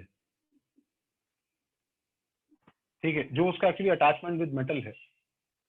और ये चीज जो है, ये एक्चुअली क्या होगा बताओ, ये लेफ्ट ओवर, ये बची हुई energy left over with electron, उसके पास जो एक्चुअली बच जाएगा, ये उसमें ये चीज क्या होगी, रिफ्लेक्ट हो जाएगी, ठीक है। मतलब मैं इसको ऐसे समझा रहा हूं, देखो कि सपोज, ठीक है, सपोज देखो ये, ठीक है, ये अगर मार्कर एक इलेक्ट्रॉन है, ठीक है, तो सपोज मैंने इसको ऐसे पकड़ा है तो मेरा क्या है, देखो फाई मेरा ज्यादा है, और अगर मैंने इसको ऐसे पकड़ा है तो मेरा फाई क्या है, देखो, ठीक है, मेरा फाई कम है। तो एक, ठीक है, मेटल एक इसको जो है कितना अच्छे से ग्रिप में पकड़ता है, ठीक है, वो एक्चुअली इसका फाई है, ठीक है। तो फाई जो है, तो जब भी तुम उसको अगर, ठीक है, पुश करोगे तो इसमें से एक सर्टेन अमाउंट ऑफ एनर्जी उसको ओवरकम करने में जाएगी। ये हमें फील होता है कि नहीं होता है? तो इनपुट एनर्जी जो है, ये एक्चुअली फोटोन की एनर्जी है। उसका फॉर्मूला क्या है बताओ? उसका फॉर्मूला है एच न्यू, ठीक है, उसका फॉर्मूला क्या है बताओ? H new. और क्या है? फोटोन की एनर्जी के जितने फॉर्मूले आते हैं वो सारे यहाँ लगा दो, सारे यहाँ लगा दो। तो एच न्यू और एच सी बाय लैम्डा। अच्छा, अटैचमेंट एनर्जी क्या है? मैं अपने पेन का कलर चेंज कर रहा हूँ, देखो guys, I am changing the colour, ठीक है। वो क्या है बताओ? वो फाई है, ब्लू किया है, ठीक है। और क्या है बताओ? डब्लू है, फाई और डब्लू। ये मैंने ब्लू क्यों किया है? बिकॉज दिस नंबर, देखो this number is constant, this number is constant for a fixed metal, ठीक है, for a fixed metal. Her metal के लिए ये नंबर एक यूनिक कांस्टेंट होता है, हर मेटल के लिए नंबर एक यूनिक कांस्टेंट होता है ऑब्वियसली। और इससे जब आउटकम आएगा तो वो क्या होगा बताओ? वो होगा के, ठीक है। और इस के को हम क्या बोलेंगे? ये मैक्सिमम काइनेटिक एनर्जी है जो वो इलेक्ट्रॉन एक्चुअली पोजेस कर सकता है। तो बताओ मुझे, ये इक्वेशन तुम्हें देख के समझ में आती है कि नहीं आती अच्छे से? हम इतनी देर से ये इक्वेशन लिख रहे हैं, ठीक है। और ये इक्वेशन लिख के, ठीक है, हम लोग इसके नीचे एक स्टेटमेंट लिख रहे हैं कि एक्चुअल काइनेटिक एनर्जी, सुनो, actual kinetic energy can be anything, can be anything between 0 to ke max, can be anything between 0 to ke max। Actually उसके, देखो एक्चुअली ये एनर्जी कंजर्वेशन लगेगा या नहीं लगेगा, ये तो इस पर डिपेंड करेगा ना कि कॉलिजन अंदर करेगा या नहीं करेगा, ठीक है। तो अगर कोई कॉलिजन नहीं किया तो ये एनर्जी कंजर्वेशन अप्लाई हो जाएगा, कॉलिजन कर गया तो ये नंबर जो है थोड़ा सा और कम हो जाएगा। बोलो, इसको लिखो जरा। तुम्हारे पास भी 2 कलर के पेन है तो इसको जरा कलर चेंज करना बीच वाले में।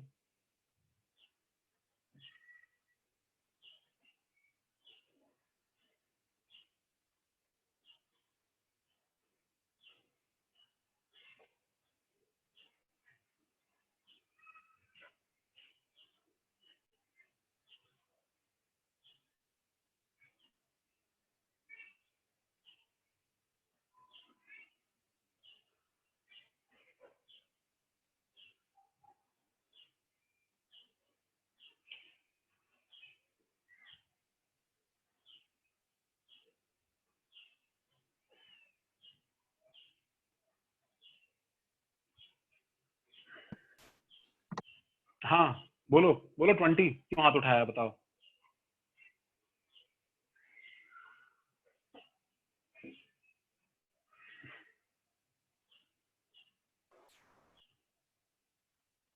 तो देखो मैं इसको हटा रहा हूं।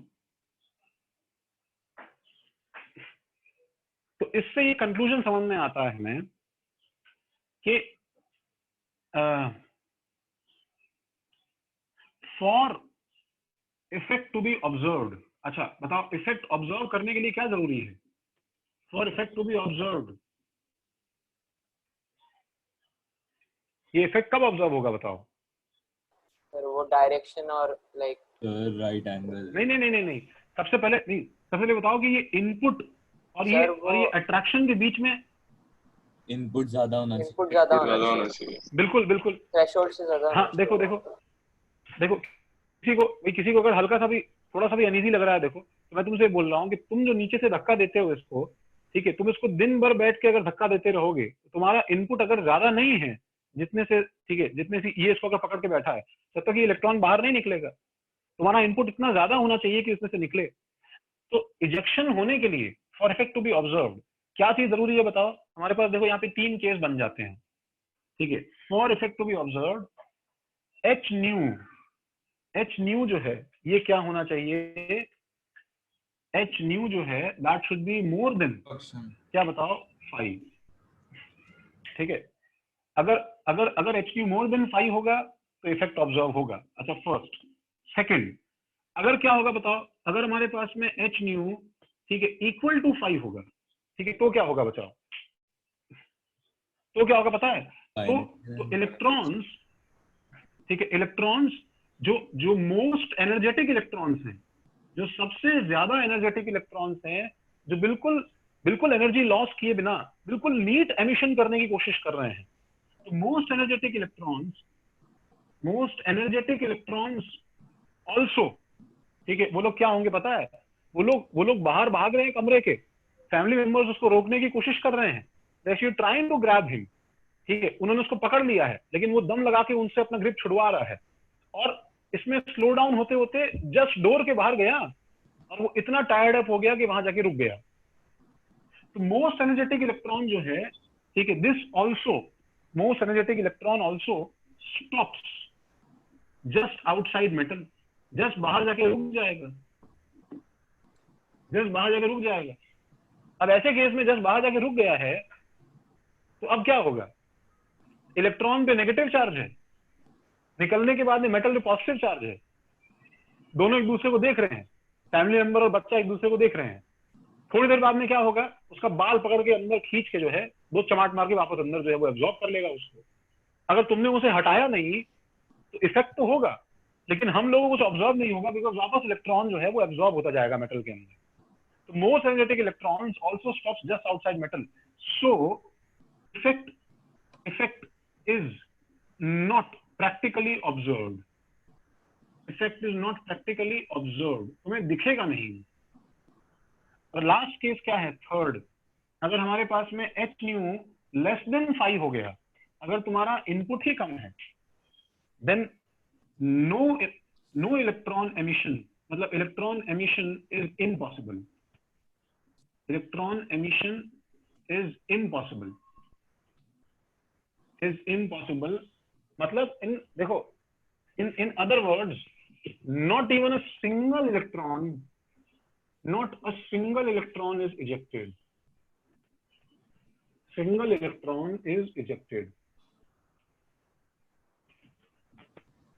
ठीक है। ये वो प्रॉब्लम थी, सुनो गाइस एक बार देखो, पेन रखो, ये वो प्रॉब्लम थी, this was the thing that failed wave theory,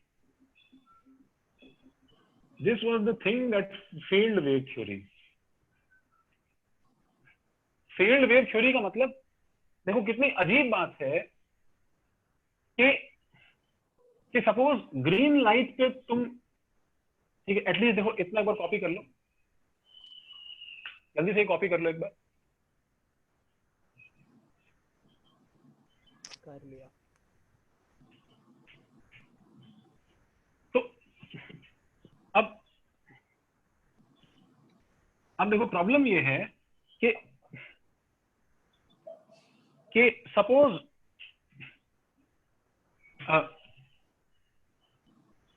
suppose yellow light से, देखो सपोज येलो लाइट से, ठीक है, इलेक्ट्रॉन जस्ट इजेक्ट होता है, ठीक है, जस्ट इजेक्ट होता है, तो तुम इसके ऊपर चाहे जितना ब्राइट ऑरेंज लाइट इसके ऊपर डालो, तुम इसके ऊपर एक्सट्रीमली ब्राइट ऑरेंज लाइट अगर डालोगे, तो it was actually very weird, इतनी देर तक इतना strong beam of orange light use करने से एक भी इलेक्ट्रॉन बाहर नहीं आया, not even a single electron came out, sample के लिए भी एक बाहर नहीं आया। और हमने जैसे ही ऑरेंज से येलो स्विच किया, सुनो, जैसे ही करंट हमने क्या किया, ऑरेंज से येलो स्विच किया, तो स्विच करते ही अगर हमने बहुत ज्यादा डिम येलो लाइट ली, बहुत ज्यादा डिम येलो लाइट ली, तो एकदम डिम येलो लाइट लेते ही, बहुत ही लो इंटेंसिटी लाइट लेते ही तुरंत क्या हो गया बताओ, ठीक है, 8, 10, 15, 20 इलेक्ट्रॉन जो है वो तुरंत बाहर, ठीक है, बाहर आके खड़े हो गए। और तो और ये तुम्हारे लाइट का स्विच ऑन करने में और इलेक्ट्रॉन के बाहर आने में कोई टाइम लैग नहीं है, मतलब तुम as soon as you switch on the light immediately electron बाहर आ जाता है, ऐसे वो वेट ही कर रहा था। तो ये देख के समझ में आता है, लोगों ने इससे क्या कंक्लूजन निकाला कि जो एनर्जी ट्रांसमिट हो रही है इलेक्ट्रॉन को, वो वेव के फॉर्म में नहीं हो रही है, वो एक्चुअली डिस्क्रीट पार्टिकल्स के फॉर्म में हो रही है। ऐसे किसी ने क्या किया है, पीछे से जाके उनको कस के शॉट मारा है सडनली। वेव के फॉर्म में होती तो एटलीस्ट ऐसा होना चाहिए था कि ऑरेंज में अगर सडनली नहीं आया तो वेव के फॉर्म में एनर्जी आ रही है तो धीरे धीरे एनर्जी बिल्टअप होती, और बिल्टअप होती तो फिर वो इलेक्ट्रॉन बाहर आता। एटलीस्ट 2 घंटे बाद में या 1 दिन बाद में कुछ इलेक्ट्रॉन्स तो बाहर आने चाहिए थे वेव के फॉर्म में एब्जॉर्ब करते करते। इसमें सडनली आ जाना और इसमें एक भी ना आना, ये एक्चुअली डिमार्केशन था कि वो वेव थ्योरी नहीं हो सकता है, वो वेव से एक्सप्लेन नहीं हो पा रहा है, क्यों ऐसा एकदम से हो जा रहा है और क्यों उसमें बिल्कुल नहीं हो पा, जबकि दोनों बिल्कुल क्लोज हैं, they are very very close, they are just adjacent wavelength, तब भी ऐसा हो रहा है। तो ये जो चीज है, ये चीज was one of the biggest failures जो वेव थ्योरी से यहाँ पे एक्सप्लेन नहीं हो पाती है। ठीक है, 1 मिनट रुक जाओ, जिसको पूछना है रुक जाओ।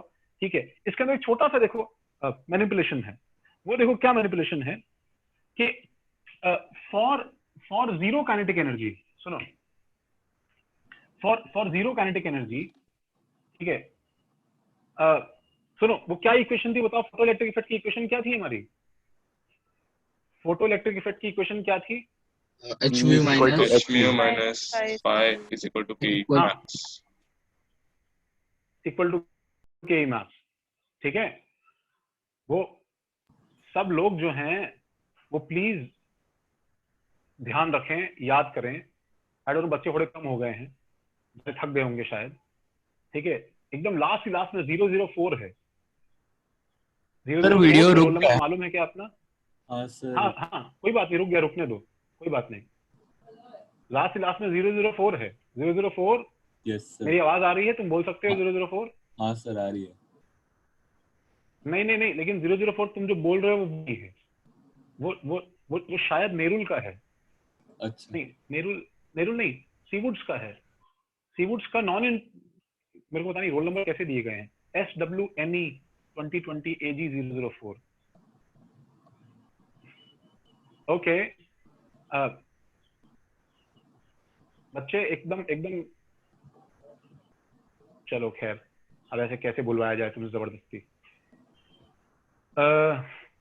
खैर, जो लोग अब बोल सकते हैं एटलीस्ट वो याद रख लें। क्या इक्वेशन है भी फोटो इलेक्ट्रिक इफेक्ट की, बताओ? hmu minus phi is equal to k max। ये इक्वेशन है। अब मैं बोल रहा हूँ फॉर जीरो काइनेटिक एनर्जी, अगर देखो काइनेटिक एनर्जी 0 है, अगर जो है काइनेटिक एनर्जी 0 है, तो जीरो काइनेटिक एनर्जी के केस में यहाँ पे हमारे पास में क्या आ जाएगा बताओ? 0 आ जाएगा। अच्छा, मैं इसमें से क्या क्या चीजें कांस्टेंट है, देखो एक बार मैं उनको मार्क कर रहा हूँ। ठीक है, जो चीजें कांस्टेंट है मैं उसे ब्लू से चेंज कर रहा हूँ। देखो और phi और h और phi, h कांस्टेंट है, h और phi कांस्टेंट है, और जो phi कांस्टेंट है। इसका मतलब इसको सॉल्व करने से हमारे पास में न्यू जो है, ये ब्लैक न्यू एक्चुअली एक यूनिक नंबर निकल के आ गया। देखो ये क्या बन गया, phi को वहां ले जाओ, phi तो ये ब्लू बाय ब्लू का रेशियो, ये बताओ मुझे, जब ऊपर का फाई भी कांस्टेंट है और एच भी कांस्टेंट है तो बताओ ये भी तो रेशियो कांस्टेंट हुआ ना। यस अच्छा ये चीज दिस इज कांस्टेंट फॉर, ठीक है, फॉर अ मेटल, क्योंकि फाई हर मेटल का अलग अलग होता है, इसका मतलब ये रेशियो भी हर मेटल का अलग अलग होगा। इस नंबर को आज से हम लोग क्या करते हैं, सुनो, हम लोग इस न्यू को हम लोग रिप्लेस कर देते हैं नए नंबर से न्यू नॉट, ठीक है। दिस इज कॉल्ड, ठीक है, this is like called threshold frequency. ये थ्रेशोल्ड फ्रीक्वेंसी बन जाएगा, थ्रेशोल्ड फ्रीक्वेंसी बन जाएगा। What is threshold frequency? हाँ, थ्रेशोल्ड फ्रीक्वेंसी और minimum frequency. Minimum frequency required for the photoelectric for an electron. Kinetic energy zero. तो जैसे फाई कैरेक्टरिस्टिक मेटल कांस्टेंट होता है, कैरेक्टरिस्टिक मेटल कांस्टेंट होता है, तो एच न्यू नॉट भी क्या होता है, ये दोनों कैरेक्टरिस्टिक मेटल कांस्टेंट है, कैरेक्टरिस्टिक मेटल कांस्टेंट है, मेटल कांस्टेंट है, ठीक है। तो हम एच न्यू नॉट तो हम क्या करेंगे आज से पता है, हम जहां पे भी फाई आता है ना, हम वहां पे आज से किसको रिप्लेस कर सकते हैं, हम वहां पे आज से एच न्यू नॉट को रिप्लेस कर सकते हैं, ठीक है। तो मैं अपनी ऊपर की इक्वेशन को, ठीक है, फोटो इलेक्ट्रिक इफेक्ट की इक्वेशन को नए फॉर्म में लिख देता हूं। देखो, the photo electric effect equation can now be written as, photo electric equation can now be written as, वो क्या बन जाएगा, this will be h nu, बस आज का लास्ट है, देखो ये एच कांस्टेंट है, न्यू ब्लैक है, माइनस एच न्यू नॉट, देखो ये सब का सब ब्लू है, और इज इक्वल टू क्या बताओ, हाफ एम डी स्क्वायर, ठीक है, के ई मैक्स।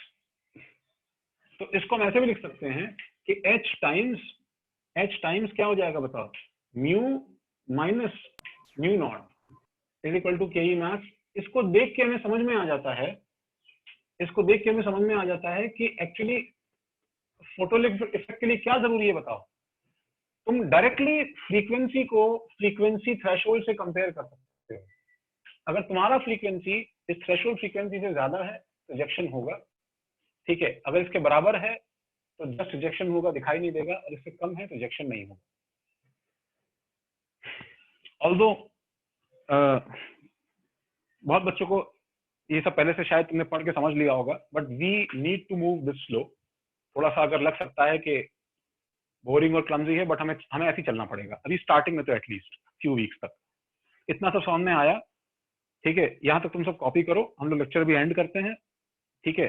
तुम लोग इसके सवाल जो है प्रैक्टिस करो जो उस बुकलेट में दिए हुए हैं। हम लोग कल वो थोड़े सवाल प्रैक्टिस करके, ठीक है, इसको जो फिनिश करेंगे। हम लोग कल फोटो करंट, सैचुरेशन करंट की चीजें देखेंगे, ठीक है। Will see those things. किसी को नहीं समझ में आया, कुछ प्रॉब्लम है, मुझे कॉल करो, you need to speak up. क्या सर नेक्स्ट लेक्चर में बोर मॉडल होगा क्या? कल या ट्यूसडे? हाँ, नेक्स्ट लेक्चर में शायद बोर स्टार्ट हो जाएगा। नेक्स्ट लेक्चर में सर कल बोर स्टार्ट हो जाएगा। सर एनी होमवर्क है सर एनी असाइनमेंट? इसके लिए ना सुनो, कोई बात सुनो। अच्छा हमारा बताओ, हमारा लेक्चर कब है? Next lecture Tuesday sir. Reference book बता दो सर। रेफरेंस बुक सुनो, तुमको अभी एनसीईआरटी के अलावा और जो तुम्हें पीडीएफ मिला है उसके अलावा तुम्हें कोई बुक रेफर नहीं करनी है। जो तुम्हें पीडीएफ दिया गया है, होते हैं फिर पीडीएफ के सारे क्वेश्चंस हो गए क्या? क्वेश्चन करेंगे ना? हाँ, पीडीएफ के सारे क्वेश्चन करेंगे हम लोग। तो अभी सुनो, हम लोगों ने जितना धीरे सीखा है उस हिसाब से बस मैं तुम्हें नेक्स्ट लेक्चर में पक्का असाइनमेंट 1 देने वाला हूँ। और तुम जो असाइनमेंट सॉल्व करोगे उसके लिए separate fair copy chemistry homework copy तुम्हें बनानी है। एक बात ध्यान रखना, वो तुम क्लास को कॉपी में नहीं करोगे। मैं फिर से रिपीट कर रहा हूँ, तुम्हें सेपरेट होमवर्क कॉपी बनानी है, ठीक है। और उसमें असाइनमेंट नंबर और सब कुछ डेट डाल के 1 बाय 1 सॉल्व करना है, ठीक है। तो अभी के लिए तुम्हारे पास में होमवर्क नहीं है, मैं तुम्हें नेक्स्ट क्लास में होमवर्क दूंगा इसके लिए, ठीक है। ठीक है पहले वाले असाइनमेंट के आंसर की सर आप रिकॉर्डिंग डाल सकते हो क्या अभी? अरे मैंने डाली नहीं क्या ग्रुप पे? नहीं सर, मैं 30 मिनट हाँ लेट मैं था बोलता हूँ फिर। डालेंगे। हाँ ठीक है। ठीक है, हाँ मैं बोलता हूँ। बच्चे सुनो, रिकॉर्ड वो तो डिस्कस हो गया ना असाइनमेंट पहले वाला तो। Yes sir. सर उसमें सिलेक्टेड क्वेश्चन से डिस्कस हुए। अच्छा मैं डालता हूँ, हाँ ठीक है मैं डालता हूँ। सर अगर कोई डाउट होगा तो ठीक है इसके बाद सर कॉल कर सकते हैं। असाइनमेंट तो नेक्स्ट लेक्चर में भेज देना bro. Sir, can we leave? हाँ सब, सर हाँ सब बिल्कुल सर बिल्कुल आप लोग छोड़ सकते हैं। Sir Okay. अगर डाउट होगा तो हम इसके बाद आपको कॉल कर सकते हैं अभी। हाँ कर सकते हैं। Thank you sir.